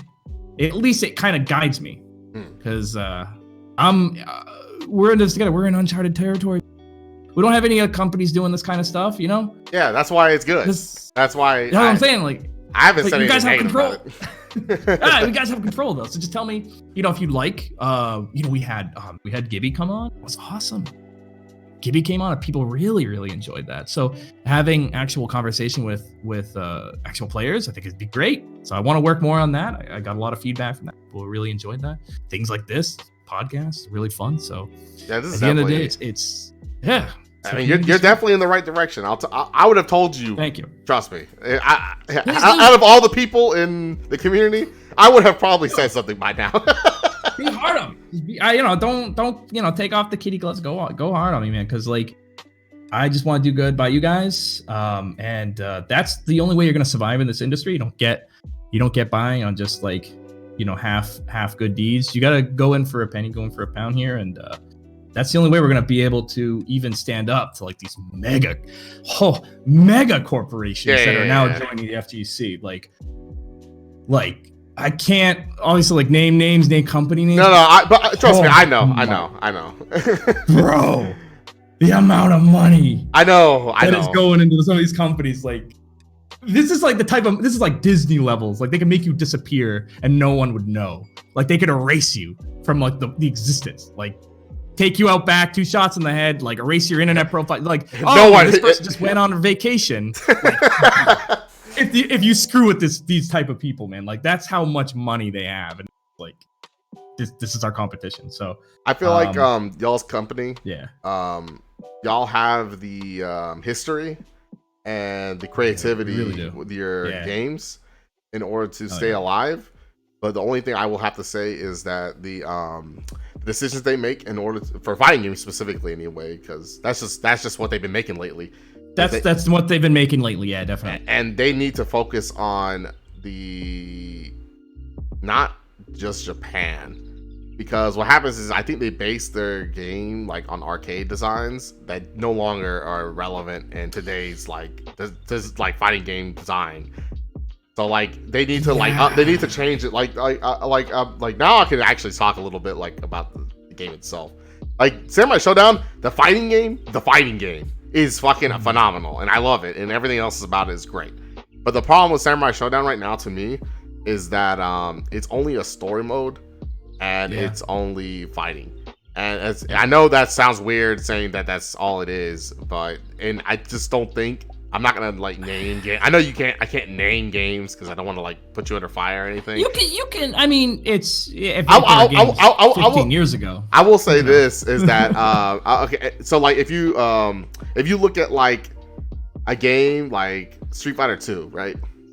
Now Street Fighter 2 and like Grand Blue Versus are not even close to the same. Grand Blue Versus has so much stuff going on.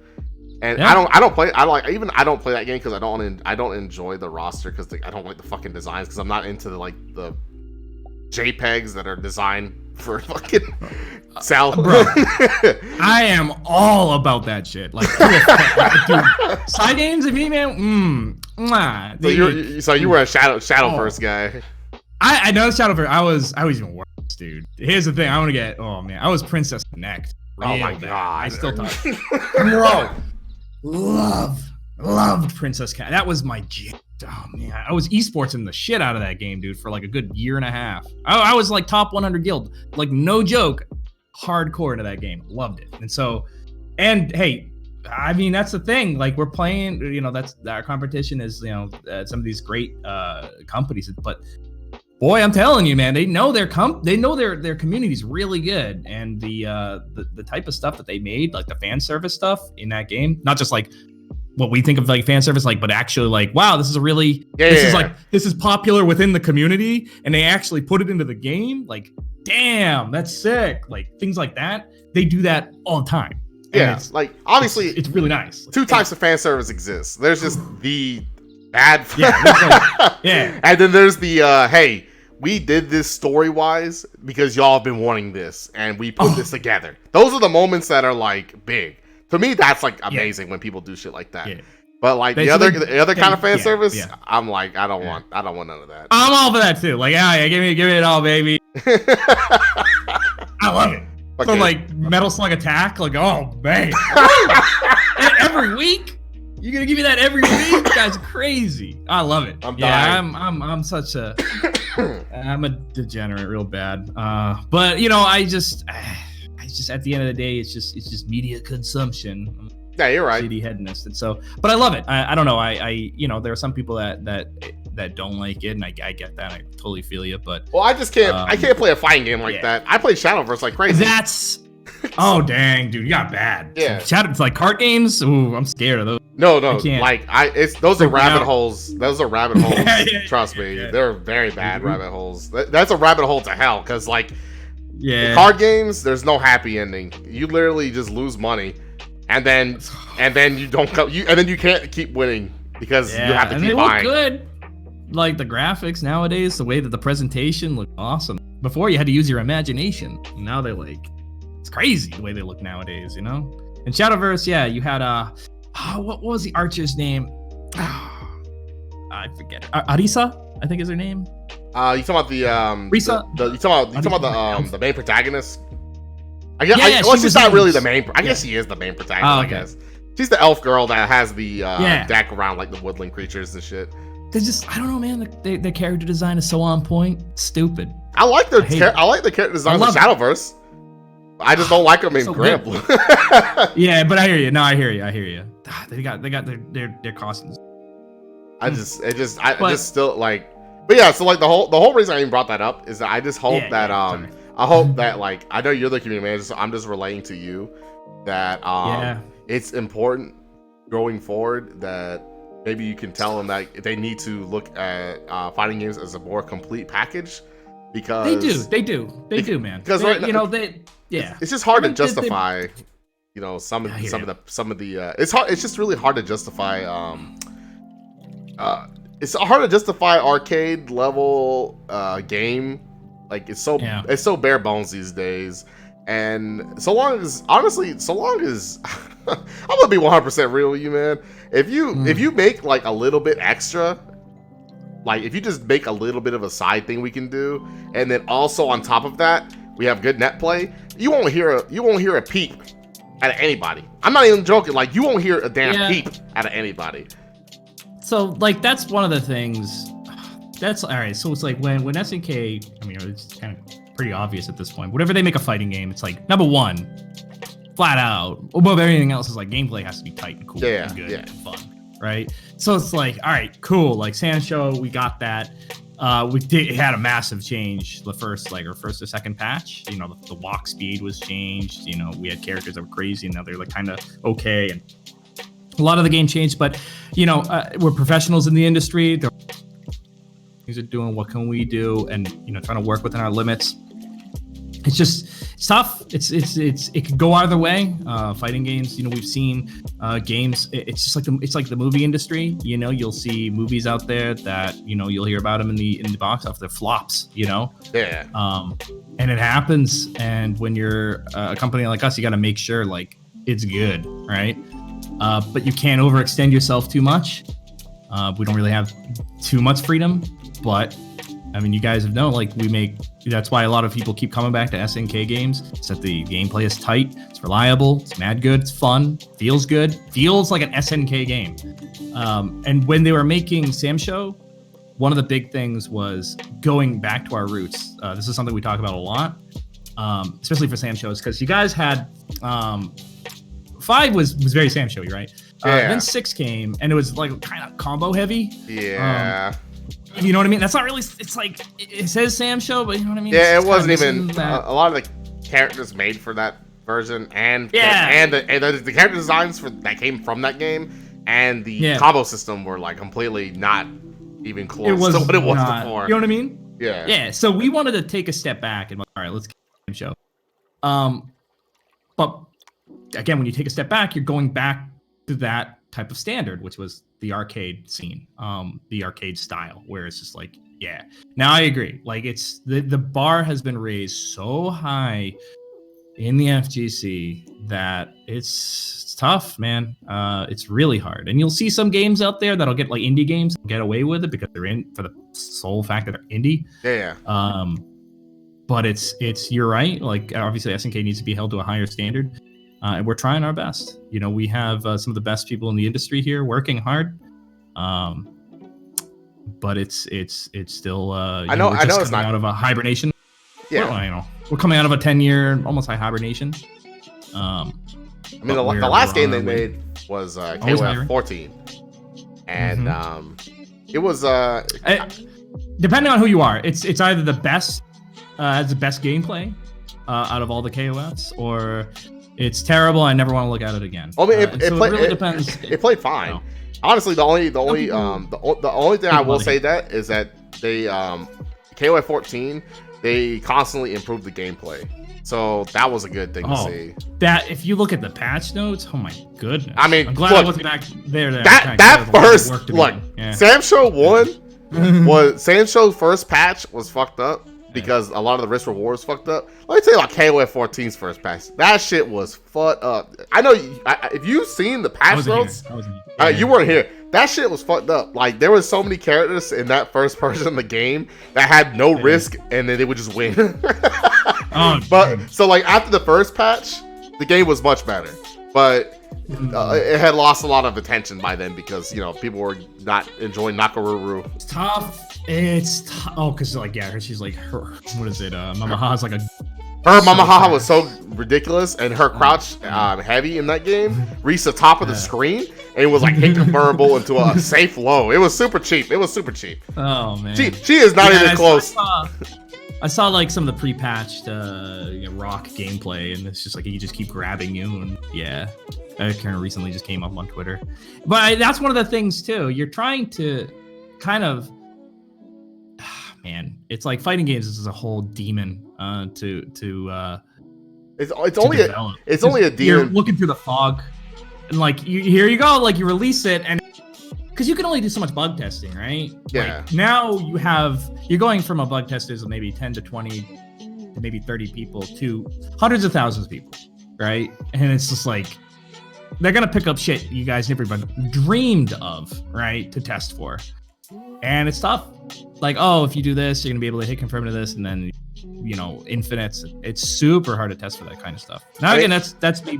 I'm not ignorant. I don't know exactly what goes into the testing, but I don't think the developers are better than. It's not like they're lazy. Us. Like, yeah. The thing. Yeah, but it's not like they're not testing, but it's tough, man. Yeah, but we're trying to kill people.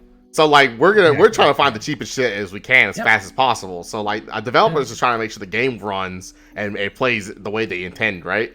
But we're trying to also trying to break the game. You want that, but you want it to be kind of, you want to be something's kind of exploitable to a certain point that it doesn't break the game. But like, hey, if I like. No, you're right. Dashing, I guess, in some ways, like that's not. It doesn't break the game, but it makes it. No, you're completely right. It's funny you say that because like there are games right now that I just don't play because they're super like.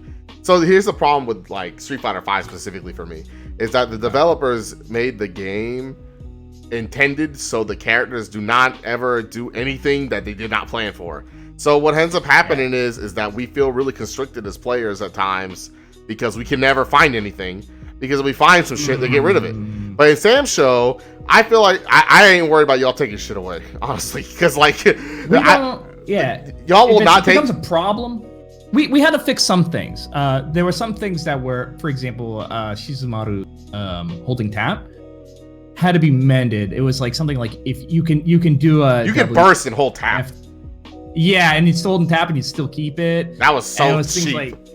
It was like we probably gotta remove that. So it's like an automatic, like it'll get reset every time.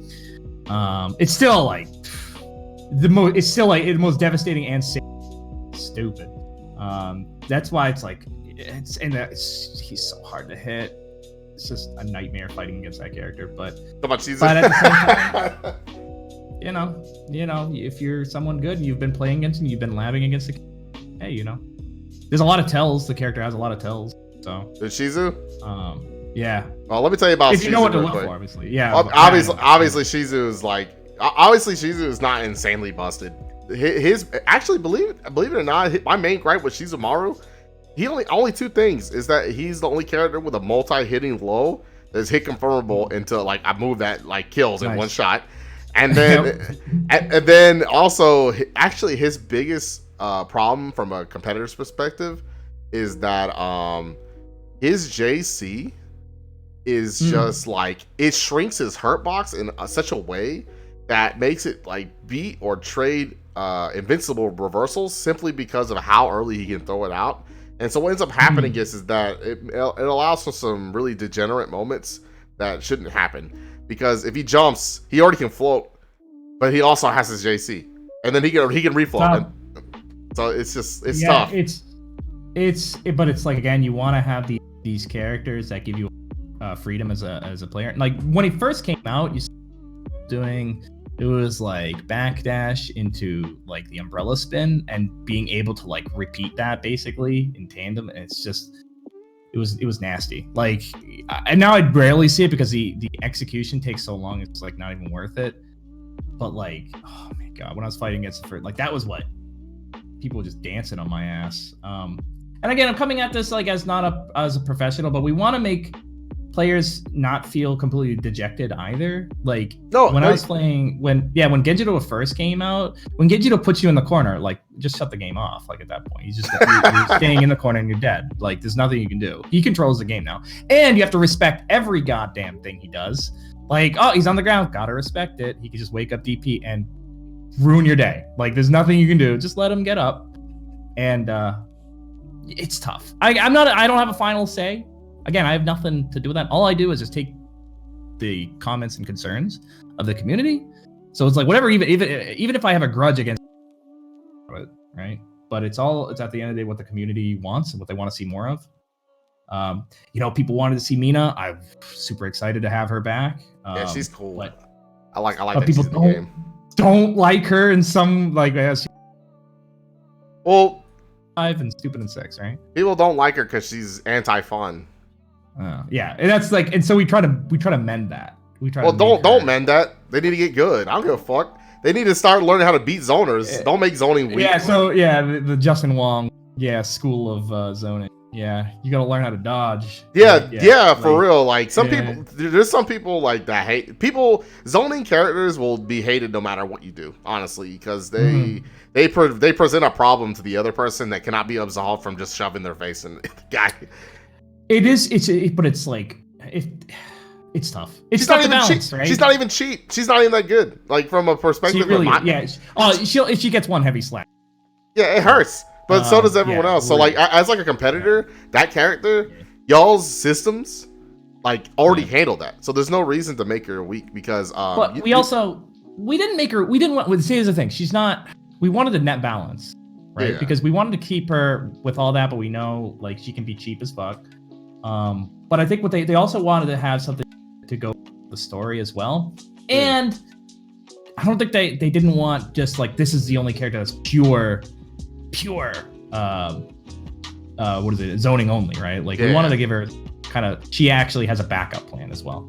I don't know, they did a really good job. Some people still weak, still dying like a hit, but I mean, if she was pure zoning, she would probably be bad, honestly, because in this game we have just defense and we can just defend everything. Like ping ping. Yep. Yeah, it's weird. Like so, but they know what they're doing, and they did a pretty good job. I'm really excited for Iroha. That was one of the. Oh man! All right, so I'm a hater, so just go ahead and keep talking. I love it. Love it. That's why going back to what we were talking about, Graham. I love this stuff, and so when that's what happens when you let horny people run shit. Bro, and it's like, and there was such. Like whenever she got brought up in like in Discord, people were like, ew, I hate her. But I was like, yo, come on, like, can you say no to someone like that? Come on, really? And so when I first started my job, I was like, all right, so like, let's see. I did like, what do you guys want to see? What kind of characters do you want to see come back? And a lot of people said, Iroha. And so I brought that up to Oda-san. Yo, Oda-san. So a lot of the community, they want this character back. And he's like, no way. There's no way. There's no way we're going to get this character. It's just too risky nowadays. We can't do it. I'm like, come on. I'm surprised. You got it. I'm surprised he said that because she has less Mado outfit now. They took the sides out of her fucking outfit. So now it's more side boob. I love it. Yeah, I don't know even what happened. They went all in. It's funny. You're like, they're like, we can't do this, and then they went like even further. Yeah, I got to see the actual final design. Guys, try. Well, like I thought it was finally. Yeah, so I fought him on that. Like we were just in the middle of a meeting. I would bring this up every other week, like that. I'm like, come on. I know you can't talk. I know you can't talk about this, but are you excited for the unrevealed character? You don't have to say who it is, but are you excited for who it is? Yeah, I really am. I had a lot of thinking about it, and because I gotta make sure, like, because I gotta think, like, how is this gonna fall back on me? Yeah. And I was in the initial stages. I was like, I don't know how this is gonna. I don't know. Like personally, me as a gamer, TM, I don't know. But then it grew on me, and I'm like, actually, this is what we need. Like not even like I work. Personally, I think this is really cool. The character that we have, I'm really excited. You can't say who it is, but let me tell you who I can tell you who I want anyway. No way you're gonna guess though. There's no way. Okay, so here's who I want. I'm like this is how you can tell I'm an asshole because I'm the opposite of the Iroha lovers. I wanted Kusarageto because I just wanted this disgusting beast in my game that would like allow people to see this disgusting ass character in Samurai Showdown. Yeah, you know, honestly, I would like some like kind of, I feel like gross Onis and stuff. I think that'd be great. And yeah, I have still like stuff for that, but it's, you know, you just gotta have to wait and see. I am really excited for it. I think it's really I'm glad cool. you being excited makes me excited because honestly, not Suija, but Sogetsu is cool on his own. To me, that was amazing. I'm glad y'all chose him. He definitely needed to be in the game. Yeah, that reveal though. God. I hated it. I hated it. I found out like at I think it was like 1 a.m. How did that happen? What's the lore? It was just what's the lore? Just, you know, can't really, you know, I can't really. It was just a mix up. Human error. So human error happened, and he got revealed too early. Gotcha. He got revealed, and it's just you got to roll with the punches. It's kind of like, you know, his brother. Come on now, you know, it makes sense, obviously, but it would have been cool to have a nice little character reveal. Yeah. Well, but, to be fair, you know, I'll be honest with you, dude. We were just as excited when we saw him, so don't worry. Everyone was still happy. Like, yeah. It wasn't like Iroha or anything like that, you know. So yeah, that's why, it's like that would have been a real surprise. I think people kind of half expected, you know. Well, it made sense because, like you said, it's his brother, right? So we half expected. Yeah, that's like, you know what I mean. Yeah, like people probably didn't expect Mimo to do, but when they saw that Kazuki was in, they're like, not gonna do that. Yeah. So. For sure. But what was yeah, I don't know. I think, you know, you guys are definitely pleasantly excited. I think it's a really cool addition to the Samurai Showdown cast. I'm excited. Yeah. I have actually one question. Is there I honestly love the Puzzles and Dragons costume for Gentro. Yeah. And I'm not asking y'all to bring it because I know there's probably plenty of reasons why y'all can't do it due to copyright reasons. I think it's, I brought it up, you know, and I don't know. It's in their hands now if they want. I just really know about it. I really hope they give us more costumes because honestly, I would love to buy more costumes from them for certain characters, you know. Obviously. You kidding me? Of course. You know, I'm the same. And I brought all of that. So it's really just at the end of the day, if it's in the budget, if they can do it, you know, who's to say? But you know, your feedback on that has been dutifully brought to their attention. So it really comes down to like, okay, if they want to have it in a patch or whatever they want to do. So I hear you. I mean, it's just like you got 4 colors, you know, and they look good. Ina's colors. Yeah, those colors look good. I would like way more colors though. I mean, I would like 8 colors to be honest, at least 8. Because I mean, it's just. I get it in terms of content, even like for, you know, I mean, it's nice art. Like if you do a 1cc clear of the I love the art. The art, the art is great. Nice, but like, yeah, like something to like, you know what I mean? Like every other game kind of has it. You know, Overwatch had like your gold skins when it first came out, and that's like that showed like, wow, you person really played hard. Yeah. It'd be cool to have something like that. Play like 100 matches with this character and get this. But I brought it up. So, is there a reason why we can't pick our fucking song? So I think that's just how originally Samsho has been, where it's just always been 2-player is their track, or it's like either the stage's track. Yeah. I don't know. Again, I have a suggestion for them if they don't want to let us choose it. Can they at least make it so it's random? Yeah, I know. I trust me. I hear you, dude. I hear you. I brought it up, so it's in there. It's just again it's like a lot of these things too. It seems actually would take, you know, a while and money and resources away from other projects they're working on. So, but it's in there. So if they're working on it, I don't know. I don't know what they're currently working on. My job is to give everyone's feedback in a nice, orderly fashion, right? And then it's up to them. I leave the development up to them. I don't really, you know, I put markers, but like this is kind of important. It comes up a lot. And so it's like, yeah, whatever, don't worry. Everything that like the community has asked for, like it's there. They have it. But it's now down to like the developers to actually sit down and actually work it out, because Well, as I explained earlier, right? Like there are potential bug fixes or bugs that would lock the game, right? Yeah. Potentially. Again, I'm not there actually developing the game, so I can't see the list of what they're currently working on. The only reason it's even like a thing to me is because I feel like so like the music is great, and also there's plenty of they could also bring back old tracks from older games to let us listen to. Like I know. SNK has such a big history of good shit that they could just put in. But hopefully, we'll see. We'll see what's in store. I'm happy with Samurai Showdown, the fighting game. I just want to see how SNK learns from this game and improves upon it. And hopefully, maybe the next Samurai Showdown will be way even better, and we'll have a really good fighting game on our hands that we can like tell everyone a lot of content where we can just like push on other people. You know, we're still growing. We're still hiring. You guys need a network manager or something? Yeah, we need. I'm a network guy. But you know, we see like it's be in Japan though. Unfortunately, we had SNK in America a long time ago, but yeah, it's all Japan based. So if any of you listen there, no Japanese, and you live in Japan and you want to work at SNK, feel free. Honestly, feel free to apply. We're always looking at applications to grow our team of talented individuals. And that's one of the things we're starting to grow. You know, we're coming out of our sleep, the bear coming out of its hibernation. And so, yeah, just look forward to that. We have 15 on the way. It's really nice.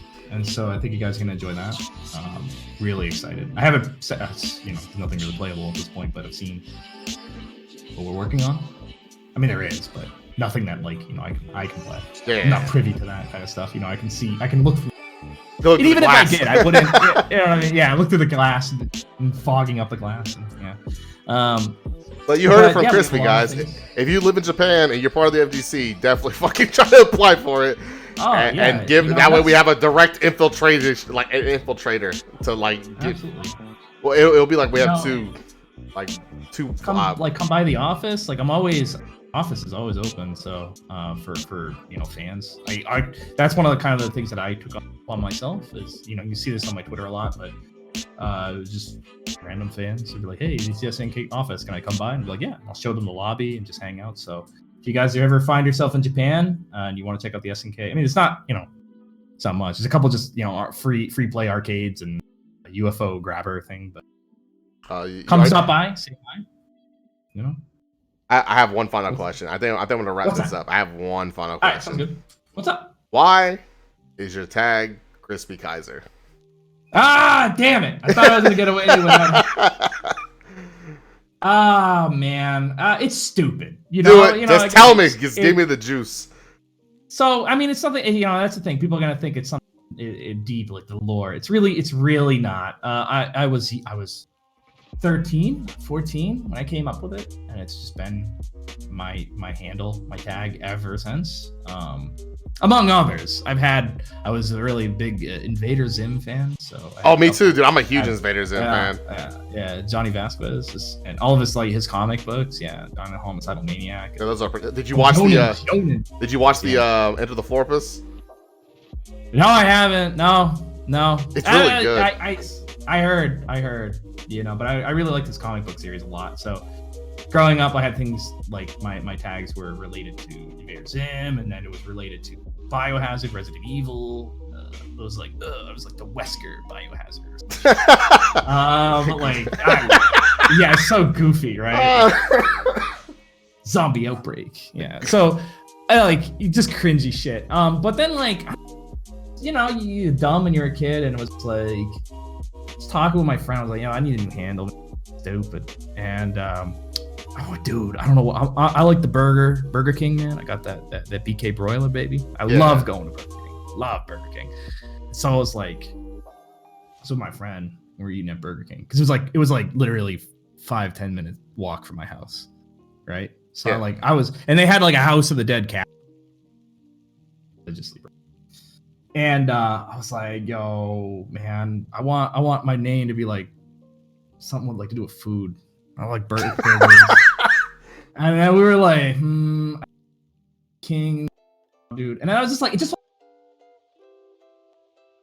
German studies like at that time.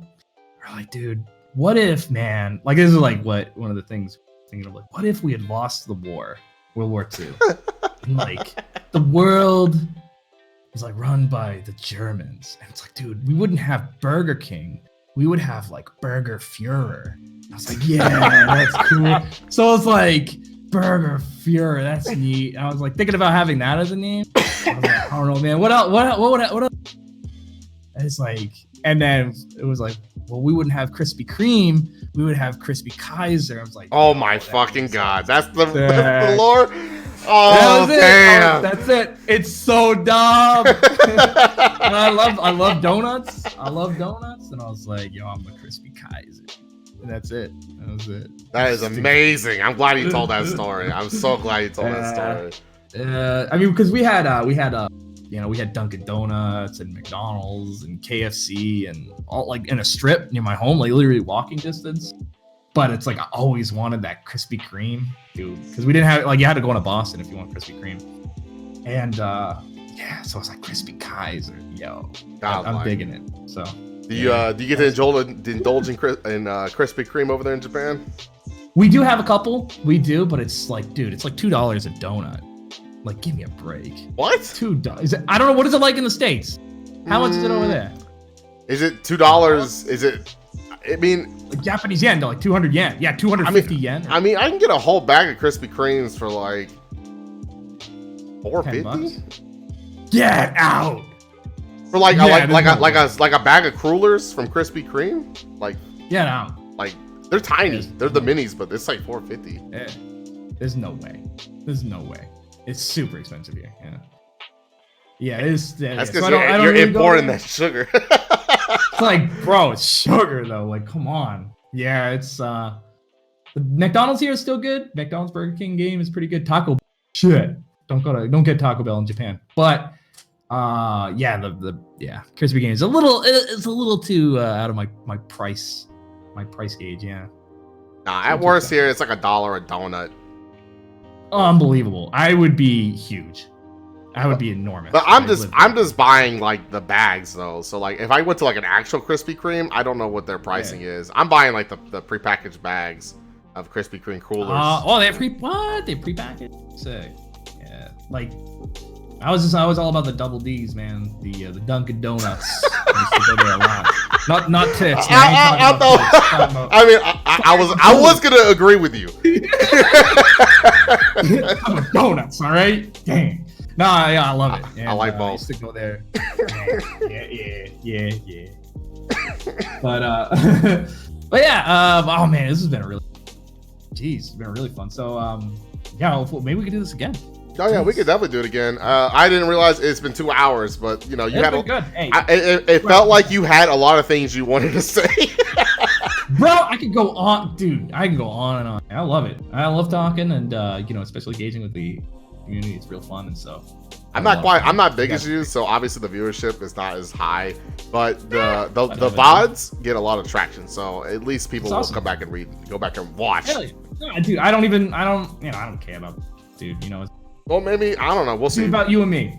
Yeah. Having a good conversation. We're just having a good time, and who knows? Maybe this will be starting something cool. Dude, super down. You have no idea. Yeah, I love making new content, especially. So it's such an untapped.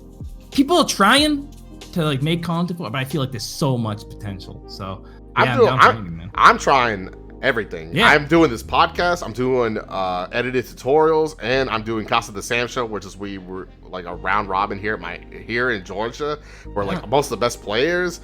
I try to do everything. That's 3 different things. A lot of room. Has a lot of room to grow. Yeah, and I love it. I'm trying to be everything, right? I'm trying to like make sure I'm trying everything, because I feel like a lot of people who do make things become complacent with one thing that works. And then they forget to go back and try new things. And so I'm just trying to consistently keep switching my stuff up. I haven't made tutorials in a while, but these podcasts has been a lot of fun. So I'm not even sweating it. You know, do what you need to do. You know, if you notice an uptick, it's kind of what, if you look at the popular streamers out there, they kind of figure out like, hey, wow, I like this, and they just do that thing. And so it's like it's just down to you. Whatever you see is like, oh, hey, people kind of like this. There's a lot of energy. A lot of people are really buzzing about it. You know, see what you can do. So, but yeah, it's been really fun, man. Thank you again for having me. It's been awesome. No problem. I think I got everything out. I told you I wasn't gonna have anything too crazy to ask you. That's good. I just had awesome. I had like some regular questions. So I think I'm satisfied. Maybe next time. Yeah, somebody said in the chat, not in this chat, but like on Twitter, someone's like, "Go get him," and I was like, "Oh shit, what am I walking into?" Yeah, man. Yeah, I wasn't gonna rail you for nothing. Honestly, I understand the difference between like a company making decisions that you have no control over and you trying to relay messages back to them and seeing what can be done. I'm the messenger, man. Like I am. You know, like I don't like you know, things like Iroha, like I'll push people's buttons, right? But at the end of the day, like all this stuff you see here, it has to be checked off by somebody. It's my job to take your, like, it's like almost like a lawyer for you guys, right? Like, here's your complaints, here's this thing you got. I got to make a good case for you guys.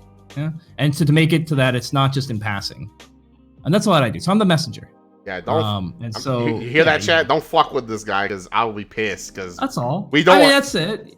Well, I just don't want to. We have a good thing. And I just don't want people to fucking sour it by being little bitches about everything. Oh, yeah. Oh, yeah. Well, you know, I live in Japan, too. I got a little... I hope it doesn't get over the way here. But I haven't said anything too risky, I think. I try to always, you know... Before I was kind of like, I'll just see whatever. But I'm kind of trying to clean up my act a little bit. Don't worry. If you don't want to say risky shit, I will. Trust me. I'll do it for you. I dabble. You dabble? I dabble. I'm a risk. I'm a risk taker. I'm a risk taker. Yeah, you know. But I just want to make sure everybody's having a good, you know. So that's all I'm about. Just a community, community. Yeah, smooth sailing so far. So awesome. All right, guys, this is it. This is the end of the podcast. So if you guys want to catch Crispy, he's got his own show that's community. I mean, obviously we talked about it this whole damn time, but yep. If you want, you can go ahead and drop all your stuff real quick.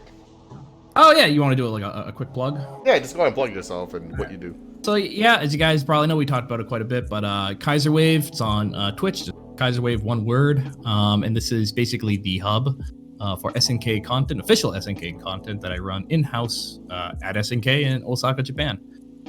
We also have Discord, which is discord.gg/SNK. This is the official SNK Discord, which is linked up with all the other SNK communities. If you have your own SNK focused community, or let's say King of Fighters or whatever game, and you want to be a part of it, please hit me up at any time. I'm KK at SNK on Discord, so I'm always there, so you'll never miss me. And basically, if you have any comments, questions, concerns, feel free to DM me at any time on Discord or Twitter. And thanks again for listening. Appreciate it, guys. We're out. Peace.